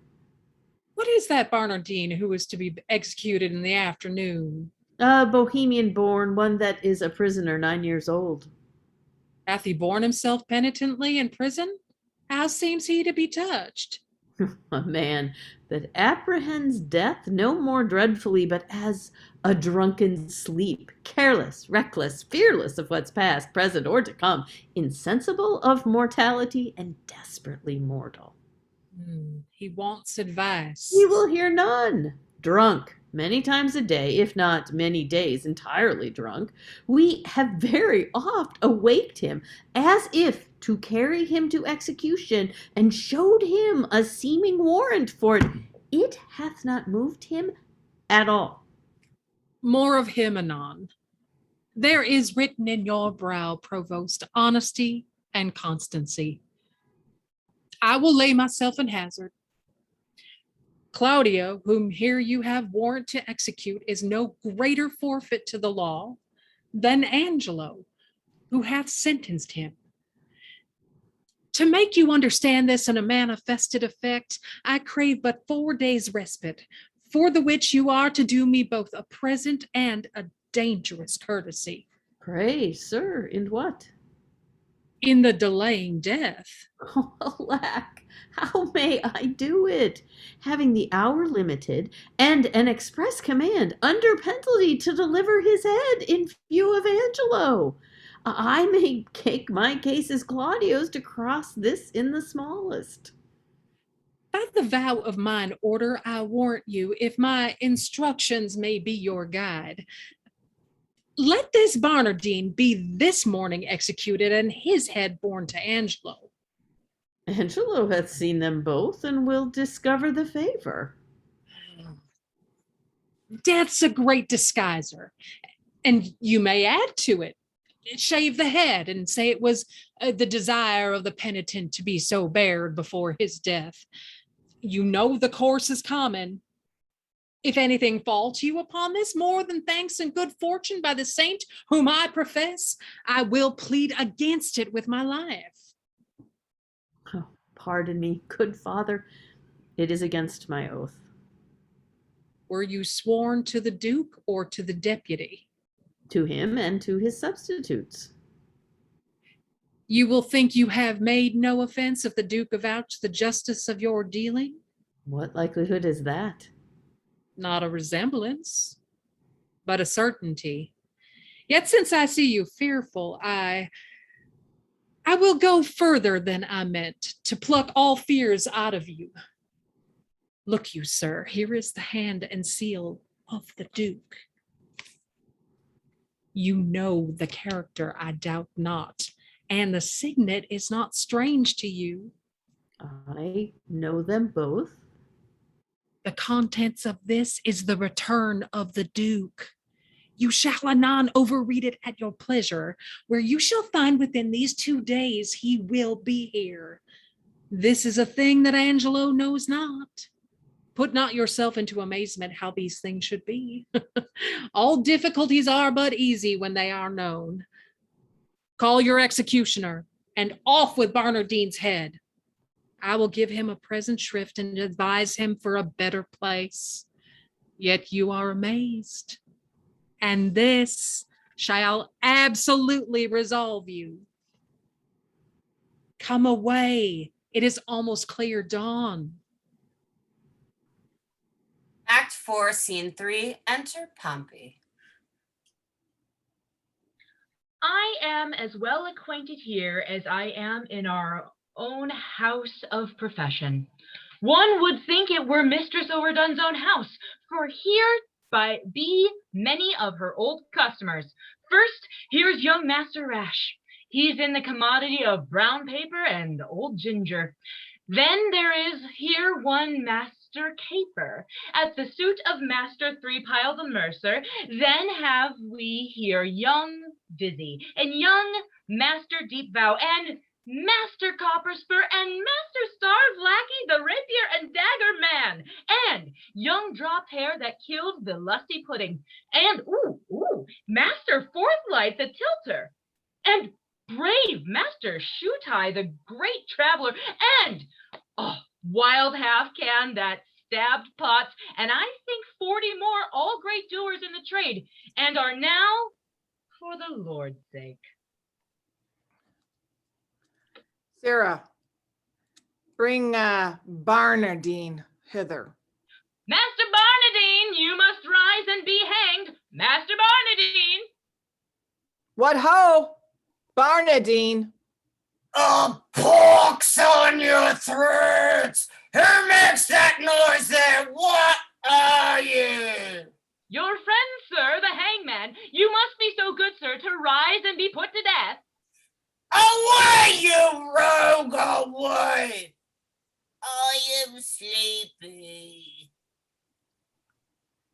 Tell him he must awake, and that quickly, too. Pray, Master Barnardine, awake till you are executed and sleep afterwards. He's coming, sir. He's coming. I hear his straw rustle. Is the axe upon the block, Sirrah? Ready, sir. How now, a portion? What's the news with you? Truly, sir, I would desire you to clap into your prayers, for look you, the warrants come. You rogue! I've been drinking all night. I am not fitted for it. So the better, sir, for he that drinks all night is hanged betimes in the morning, may sleep the sounder all the next day. Look you, sir, here comes your ghostly father. Do we jest now, think you? Sir, induced by my charity and hearing how hastily you are to depart, I am come to advise you, comfort you, and pray with you. Friar, not I. I have been drinking hard all night, and I will have more time to prepare me. I will not consent this day to die. That's certain. Oh, sir, you must. And therefore, I beseech you, look forward on the journey you shall go. I swear I will not die today for any man's persuasion. But hear you. Not a word! Have you anything to say to me? Come to my ward, for I will not thence today.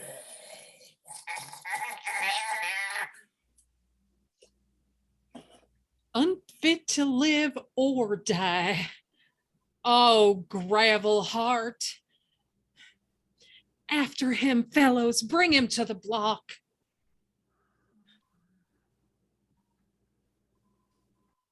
Now, sir, how do you find the prisoner? A creature unprepared, unmeet for death, and to transport him in the mind he is were damnable. Here in the prison, Father, there died in this morning of a cruel fever one Ragozine, a most notorious pirate, a man of Claudio's year, his beard and head just of his color. What if we do omit this reprobate till he were well inclined, and satisfy the deputy with the visage of Ragozine more like to Claudio? Oh, 'tis an accident that heaven provides. Dispatch it presently. The hour draws on, prefixed by Angelo.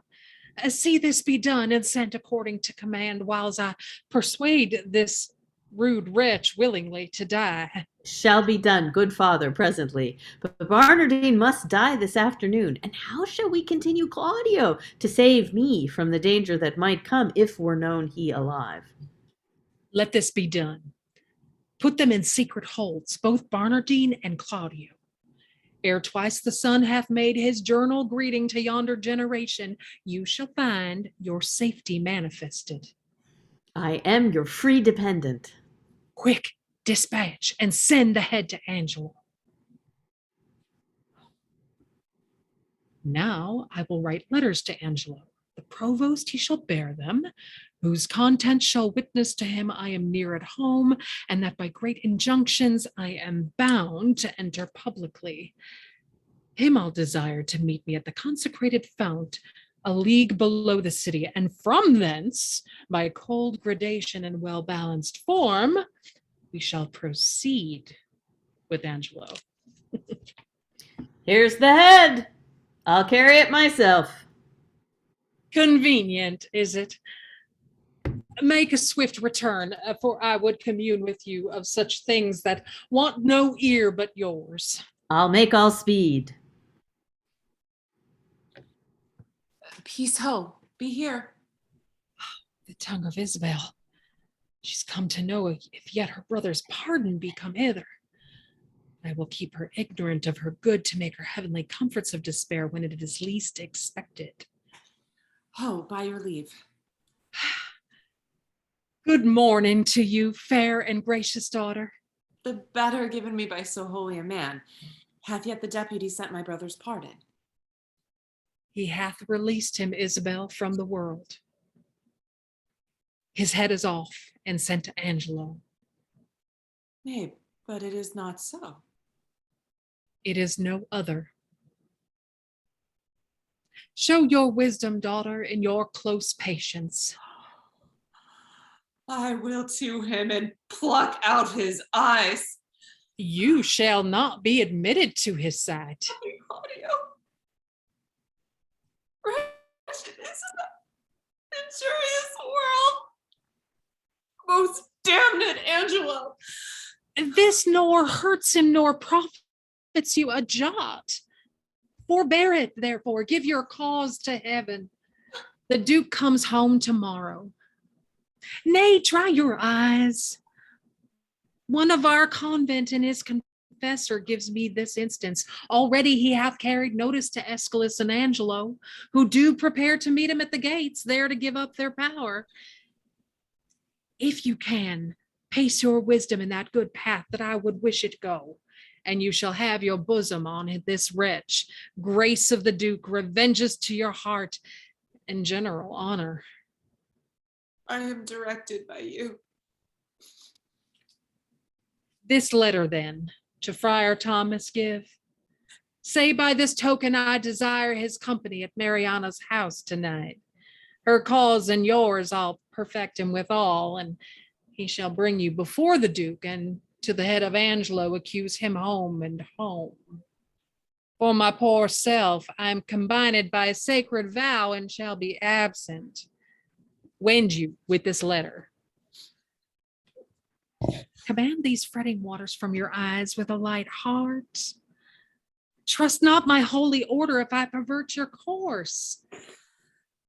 Who's here? I said, who's here?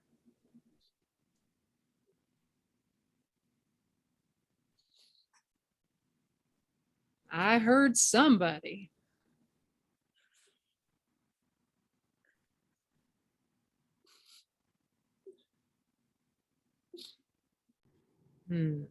Lucio, come ho you to the provost's area.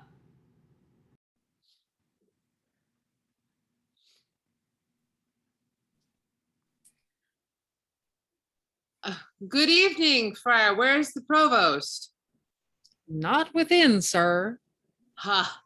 Oh, pretty Isabella, I am pale at mine heart to see thine eyes so red. Thou must be patient. They say the Duke will be here tomorrow. By my troth, Isabel, I loved thy brother. If the old fantastical Duke of Dark Corners had been at home, he'd have lived. Sir, the Duke is marvelous little beholding to your reports, but the best is he lives not in them. Friar, thou knowest not the Duke so well as I do. He's a better woodsman than thou takest him for. Well, you'll answer this one day. Fare you well. Nay, tarry, I'll go along with thee. I can tell thee pretty tales of the Duke. You have told me too many of him already. Times before him for getting a wench with child. Did you such a thing? Yes, Mary, I did, but I was fain to forswear it. They would else have married me to the rotten medrel. Sir, your company is fairer than honest. By my troth, I'll go with thee to the lane's end. If body talk offend you, we'll have little of it. Nay, friar, I am a kind of Burr. I shall stick. Act 4, Scene 4, enter Angelo and Aeschylus. Every letter he hath writ hath disvouched other. In most uneven and distracted manner, his actions show much like to madness. Pray heaven his wisdom be not tainted. And why meet him at the gates and deliver our authorities there? I guess not. And why should we proclaim it in an hour before his entering that if any crave redress of injustice, they should exhibit their petitions in the street? He shows his reason for that, to have a dispatch of complaints and to deliver us from devices hereafter, which shall then have no power to stand against us. Well, I beseech you, let it be proclaimed. Give notice to such men of sword and suit as are to meet him. I shall, sir. Fare you well. Good night. This deed unshapes me quite, makes me unpregnant and dull to all proceedings. A deflowered maid, and by an imminent body that enforced the law against it. But that her tender shame will not proclaim against her maiden loss, how might she tongue me? Yet reason dares her no, for my authority bears of a credent bulk that no particular scandal once can touch, but it confounds the breather. He should have lived, save that his riotous youth with dangerous sense might in the times to come have tainted revenge by so receiving a dishonored life with ransom of such shame. Yet would he had lived. Alack, when once our grace we have forgot, nothing goes right.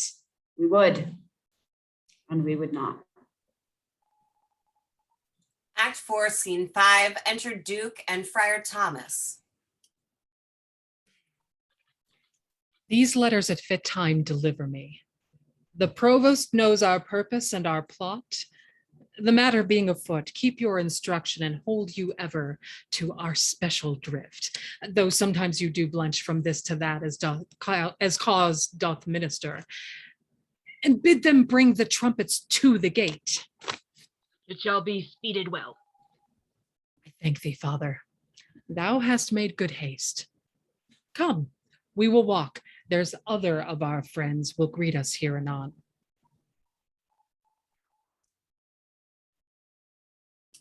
Act 4, Scene 4, enter Isabella and Mariana. To speak so indirectly, I am loath. I would say the truth, but to accuse him so, that is your part. Yet I'm advised to do it. He says to veil full purpose. Be ruled by him.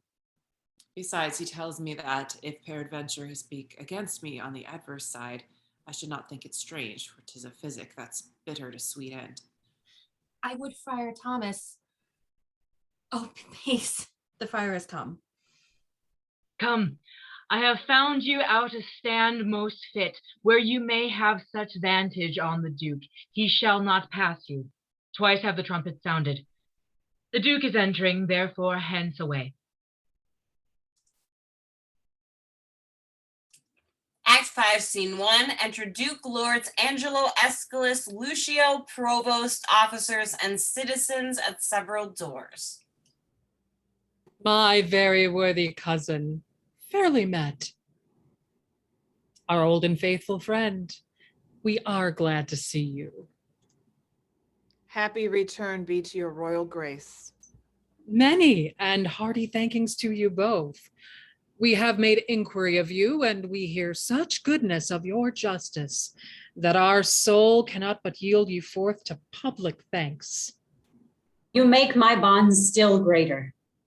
Oh, your desert speaks loud, and I should wrong it to lock it in the wards of covert bosom, when it deserves with characters of brass afforded residence against the tooth of time and razor of oblivion.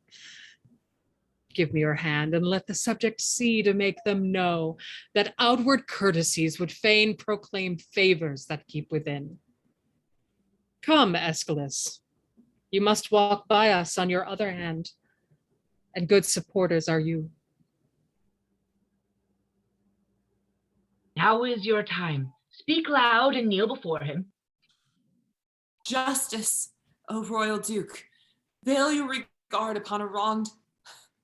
I would fain have said a maid, a worthy prince, dishonor not your eye by throwing it on any other object, till you have heard me and my true complaint and given me justice, justice, justice, justice. Relate your wrongs. In what? By whom? Be brief. Here is Lord Angelo shall give you justice. Reveal yourself to him. O worthy Duke, you bid me seek redemption of the devil. Hear me yourself, for that which I must speak must either punish me not being believed or wring redress from you. Hear me, oh, hear me, hear.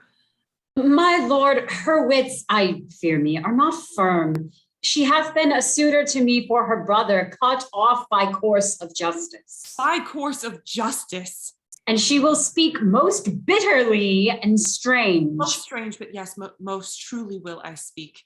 That Angelo's forsworn, is it not true, strange? That Angelo's a murderer, is it not strange? That Angelo is an adulterous thief, a hypocrite, a virgin violator. Is it not strange and strange? Nay, it is 10 times strange. It is not true, or he is Angelo, then this is all as true as it is strange. Away with her. Poor soul, she speaks this in the infirmity of sense. Prince, I conjure thee, as thou believest, that thou neglect me not with that opinion that I am touched with madness. Make not impossible that which but seems unlike. 'Tis not impossible, but one, the wickedest caitiff on the ground, may seem as shy, as grave, as just, as absolute as Angelo. Even so may Angelo be an arch villain. Believe it, royal prince. If he be less, he's nothing, but he's more, had I more name for badness. By mine honesty, if she be mad, as I believe no other, her madness hath the honest frame of sense. Such a dependency of thing on thing, as e'er I heard in madness.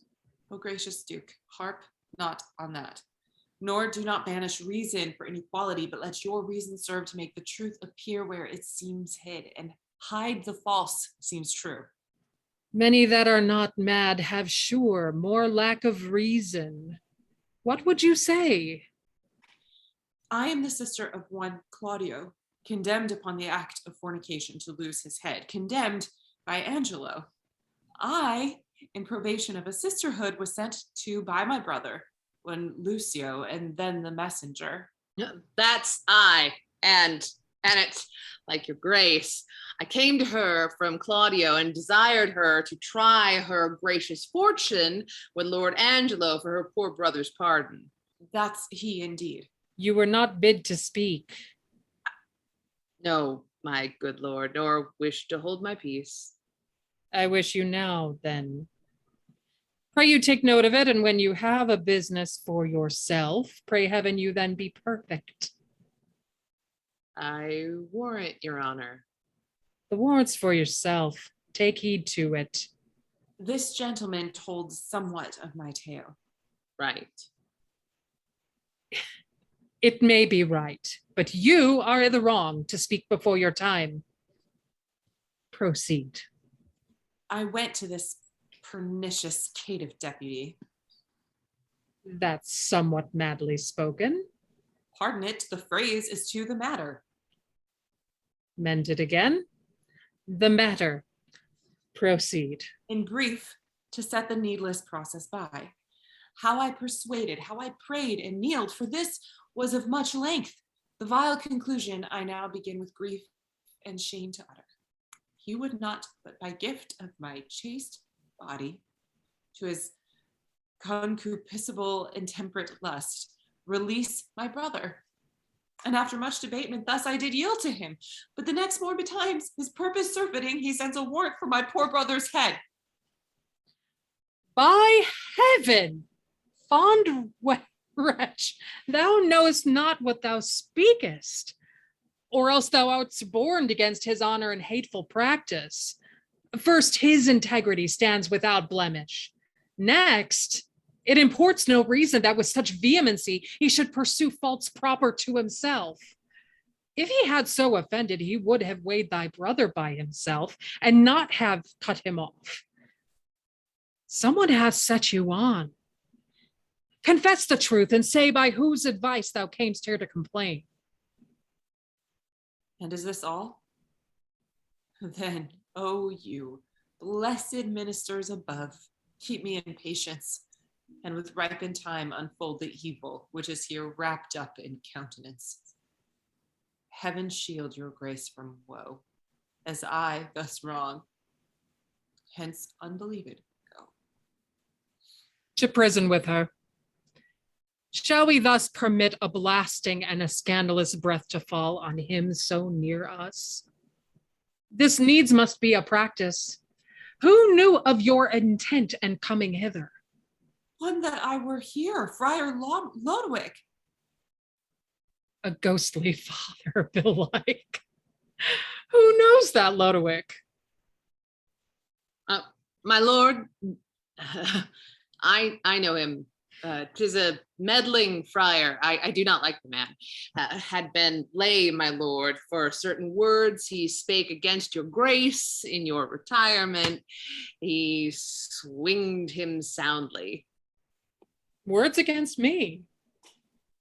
This a good friar, belike, and to set on this wretched woman here against our substitute.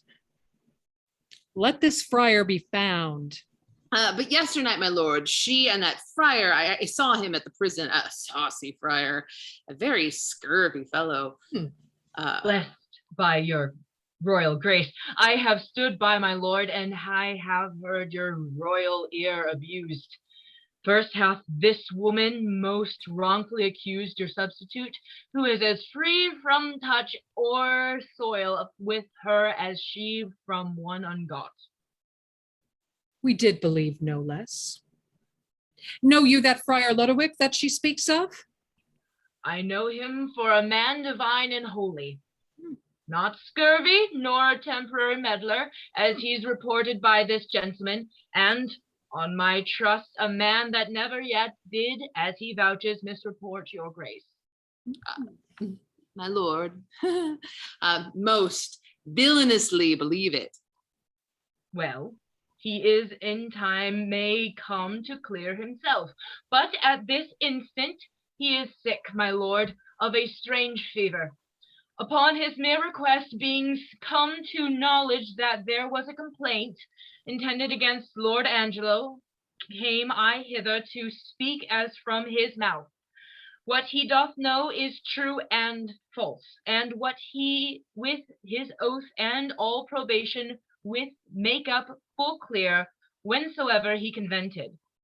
First, for this woman to justify this worthy nobleman so vulgarly and personally accused, her shall you hear disapproved to her eyes till she herself confess it.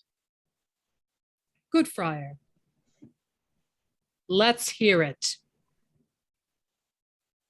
Do you not smile at this, and Lord Angelo? Oh heaven, the vanity of wretched fools. Give us some seats. Come, cousin Angelo, in this I'll be impartial. Be you judge of your own cause.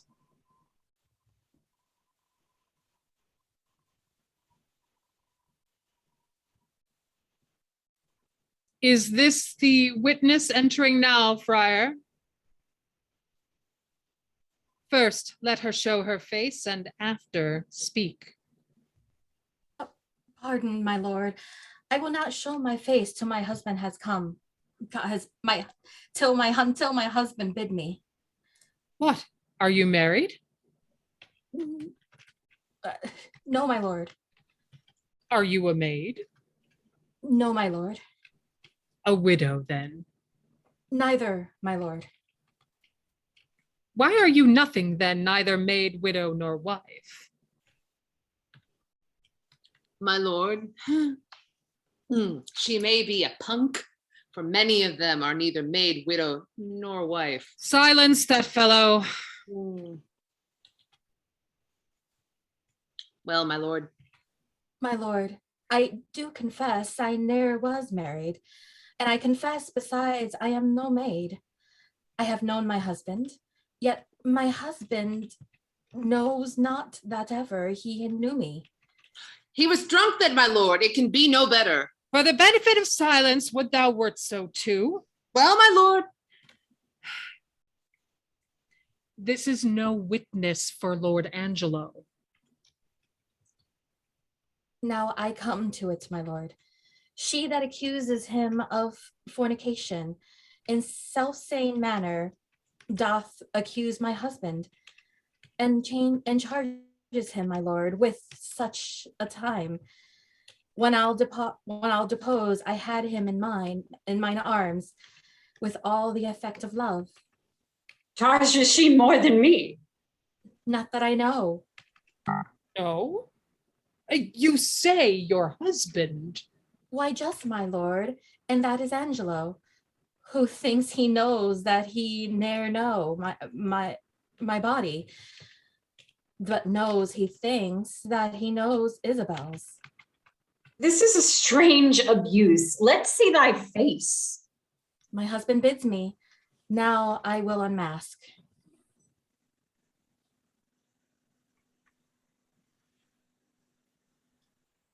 This is that face, thou cruel Angelo, which once thou sworest was worth the looking on. This is the hand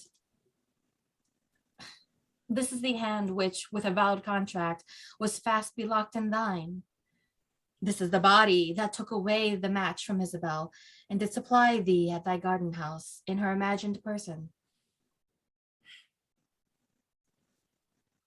Know you this woman? Carnally, she says. Sirrah? No more. Enough, my lord. My lord, I must confess I know this woman. And 5 years since there was some speech of marriage betwixt myself and her, which was broke off, partly for that her promised proportions came short of composition, but in chief for that her reputation was disvalued in levity. Since which time of 5 years I never spake with her, saw her, no heard from her, upon my faith and honor. Noble prince, as there comes light from heaven and words from breath, as there is sense and truth and virtue, I am affianced this man's wife as strongly as words could make up vows. And my good lord, but Tuesday night last gone in the garden house, he knew me as a wife. And this is true. Let me in safety raise me from my knees, or else forever be confixed here in marble monument. I did but smile till now. Now, good my lord, give me the scope of justice. My patience here is touched. I do perceive these poor informal women are no more but instruments of some more mightier member that sets them on. Let me have my way, my lord, to find this practice out. Aye, with my heart, and punish them to your height of pleasure. Thou foolish friar, and thou pernicious woman, though you would swear down each particular saint with testimonies against his worth and credit that's sealed in approbation? You, Lord Aeschylus, sit with my cousin, lend him your kind pains to find out this abuse when 'tis derived. There is another friar that set them on. Let him be sent for. Would he be here, my lord? For he indeed hath set the women on to this complaint. Your provost knows the place where he abides, and he may fetch him. Go, do it instantly. And you, my noble and well-warranted cousin, whom it concerns to hear this matter forth, do with your injuries as seems you best in any chastisement. I for a while will leave you, but stir not till you have well determined upon these slanderers. My lord, we'll do it truly. Signor Lucio, did you not say you knew that Friar Lodwick to be a dishonest person? Honest in nothing but in his clothes, and one that hath spoke most villainous speeches of the Duke. We shall entreat you to abide here till he come and enforce them against him. We shall find this friar a notable fellow. As any in Vienna, on my word. Bring that same Isabel here once again. I would speak with her. Pray you, my lord, give me leave to question. You shall see how I'll handle her. Not better than he by her own report. Say you? Marry, sir, I think if you handled her privately, she would sooner confess, perchance publicly she'll be ashamed. I will go darkly to work with her. That's the way, for women are light at midnight. Come on, mistress. Here's a gentlewoman denies all that you have said. My lord, here comes the rascal I spoke of here with the provost. In very good time. Speak not you to him till we call upon you. Mum. Come, sir. Did you set these women on to slander, Lord Angelo? They have confessed you did. 'Tis false. How? Know you where you are? Respect to your great place, and let the devil be sometime honored for his burning throne. Where is the Duke? 'Tis he should hear me speak. The Duke's in us, and we will hear you speak. Look you, speak justly. Boldly, at least. But oh, poor souls, good night to your redress. Is the Duke gone? Then is your cause gone too.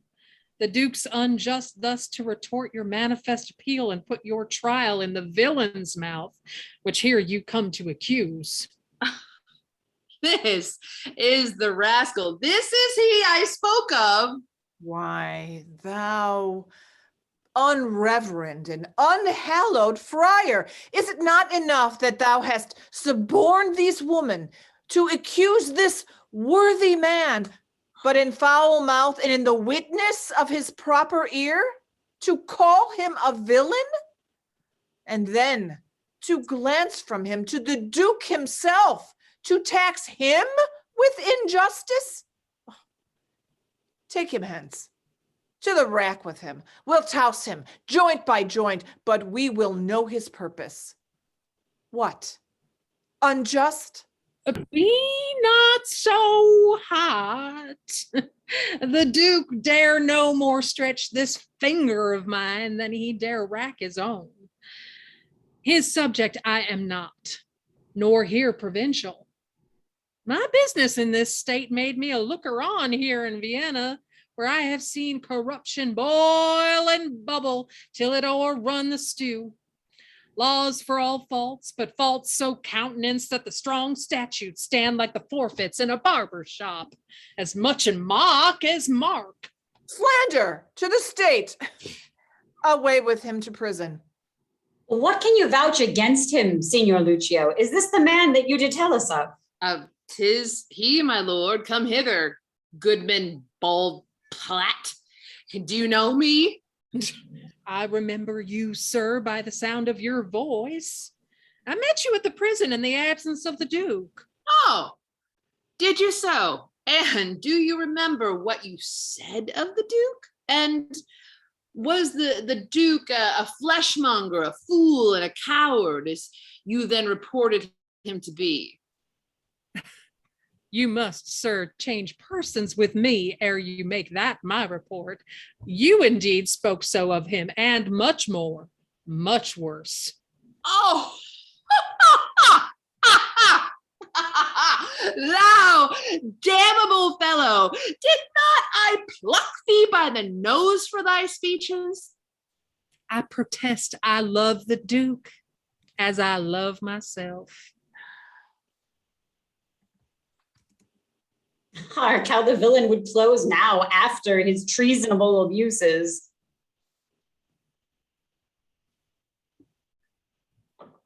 Such a fellow is not to be talked withal. Away with him to prison. Where is the provost? Away with him to prison. Lay bolts enough upon him. Let him speak no more. Sir, stay a while. Help him, Lucio. Come, sir, come, sir, come. Sir. Oh, sir. Why, you bald-pated lying rascal, you must be hooded, must you? Show your knave's visage with a pox to you? Show your sheep-biting face and be hanged an hour? Let not off.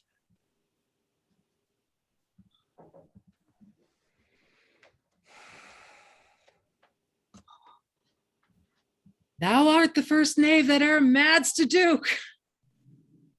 First, provost, let me bail these gentle three. Sneak not away, sir, for the friar and you must have a word anon. Lay hold on him. This may prove worse than hanging. What you have spoke, I pardon. Sit you down. We'll borrow place of him. Sir, by your leave, hast thou or word or wit or impudence that yet can do the office? Oh, my dread lord, I should be guiltier than my guiltiness to think I can be undiscernible when I perceive your grace, like power divine, hath looked upon my passes. Then, good prince, no longer hold session upon my shame, but let my trial be mine own confession. Immediate sentence then, and sequent death is all the grace I beg. Come hither, Mariana. Say, wast thou e'er contracted to this woman? I was, my lord. Go take her hence and marry her instantly. Do you the office, friar, which consummate, return in her again. Go with him, provost. Lord, I am more amazed at his dishonor than at the strangeness of it. Come hither, Isabel. Your friar is now your prince. As I was then advertising and wholly to your business, not changing heart with habit, I am still attorneyed at your service. Oh, give me pardon that I, your vassal, have employed and pained your unknown sovereignty. You are pardoned, Isabel. And now, dear maid, be you as free to us. Your brother's death, I know, sits at your heart. And you may marvel why I obscured myself, laboring to save his life, and would not rather make rash remonstrance of my hidden power than let him be so lost. O most kind maid, it was the swift celerity of his death, which I did think with slower foot came on, that brained my purpose. But peace be with him, that life is better life past fearing death than that which lives to fear.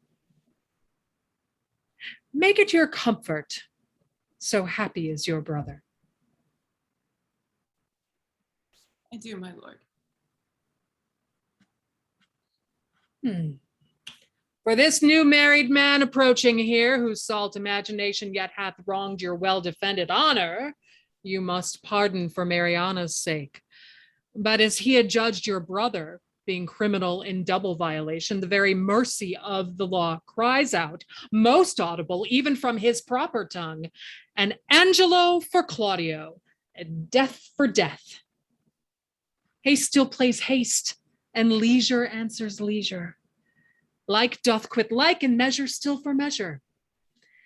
Then, Angelo, thy faults thus manifested, which thou though wouldst deny, denies thee vantage. We do condemn thee to the very block where Claudio stooped to death, and with like haste, away with him. Oh, my most gracious lord, I hope you will not mock me with a husband. It is your husband mocked you with a husband, consenting to the safeguard of your honor. I thought your marriage fit. For his possessions, although by confiscation they are ours, We do instate and widow you withal to buy you a better husband. My dear lord, I crave no other nor no better man. Never crave him. We are definitive. Gentle, my liege. You do but lose your labor. Away with him to death. No, sir, to you. Oh, my good lord, sweet Isabel, take my part. Lend me your knees and all my life to come. I'll lend you all my life to do you service. Against all sense you do importune her. Should she kneel down in mercy of this fact, her brother's ghost, his paved bed would break and take her hence in horror. Isabel, sweet Isabel, do yet but kneel by me. Hold up your hands, say nothing, I'll speak all. They say best men are molded out of faults, and for the most become much more the better. For being a little bad, so may my husband. Oh, Isabel, would you not lend a knee? He dies for Claudio's death. Most bounteous sir, look, if it please you, on this man condemned, as if my brother lived. I partly think a due sincerity governed his deeds till he did look on me. Since it is so, let him not die. My brother had but justice in that he did the thing for which he died. For Angelo, his act did not o'ertake his bad intent, and must be buried, but as an intent that perished by the way. Thoughts are no subjects, intents, but merely thoughts. Merely, my lord. Your suit's unprofitable. Stand up, I say. I have bethought me of another fault. Provost, how came it Claudio was beheaded at an unusual hour? It was commanded so. Had you a special warrant for the deed? No, my good lord, it was by private message. For which I do discharge you of your office. Give up your keys. Pardon me, noble lord. I thought it was a fault, but knew it not, yet did repent me after more advice, for testimony whereof one in the prison that should by private order else have died, I have reserved alive. What's he? His name is Barnardine. I would thou hadst done so by Claudio. Go fetch him hither. Let me look upon him. I am so sorry, one so learned and so wise as you, Lord Angelo, have still appeared, should slip so grossly, both in the heat of blood and the lack of tempered judgment afterward. I am sorry. Such sorrow I procure, and so deep sticks it in my penitent heart that I crave death more willingly than mercy. 'Tis my deserving, and I do entreat it.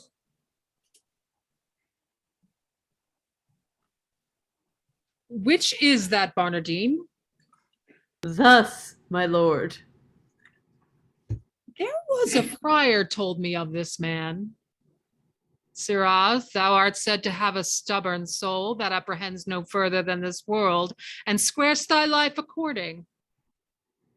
Thou art condemned.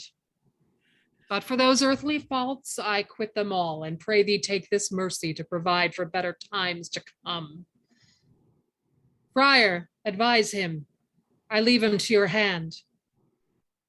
What muffled fellow's that? This is another prisoner that I saved, who should have died when Claudio lost his head, as like almost to Claudio as to himself.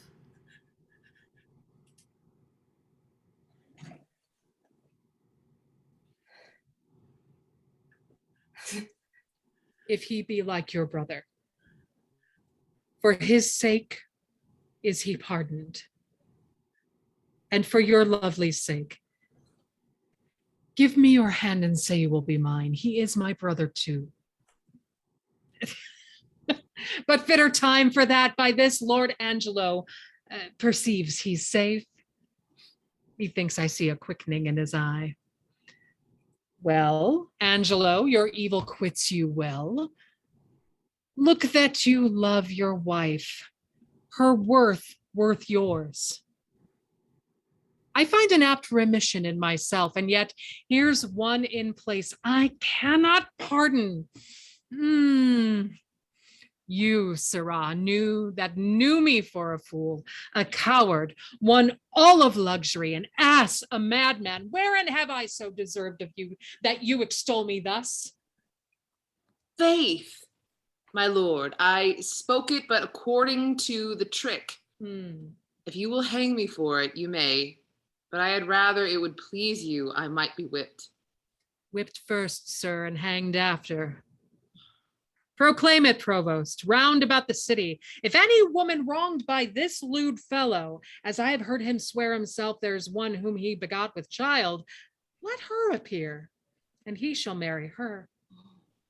The nuptial finished, let him be whipped and hanged. I beseech you, your highness, do not marry me to a whore. Your highness said, even now I made you a duke. Good my lord, do not recompense me in making me a cuckold. Upon my honor, thou shalt marry her. Thy slanders I forgive, and therewithal remit thy other forfeits. Take him to prison, and see our pleasure herein executed. Marrying a punk, my lord, is pressing to death, whipping and hanging. Slandering a prince deserves it. She, Claudio, that you wronged, look you restore. Joy to you, Mariana. Love her, Angelo. I have confessed her and I know her virtue. Thanks, good Aeschylus, for thy much goodness. There's more behind that is more gratulate. Thanks, provost, for thy care and secrecy. We shall employ thee in a worthier place. Forgive him, Angelo, that brought you home the head of Ragozine for Claudio's. The offense pardons itself.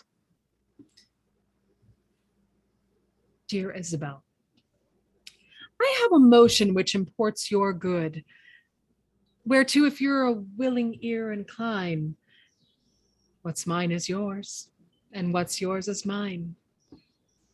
So, bring us to our palace where we'll show what's yet behind that's meet you all should know.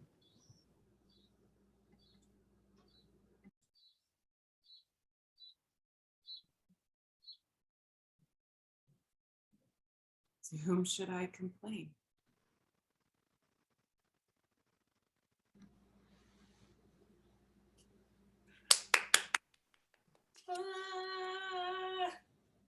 Yay! Hey. Beauty baby Bernadine. I was like, man, Well, I gotta keep a straight face. I know. It's so funny because Erin has to get up early on Saturday. So I'm like, well, I'm done like before the end. So I'll take her. And then I'm like, we'll just see what happens. That was awesome. Oh, pupper. My gosh, you guys. I got lost at that one point. And Sharon freaking. Oh, we're still recording, by the way. Oh, thank you, because I always forget to do that. And there was one where, where do I go? Stop.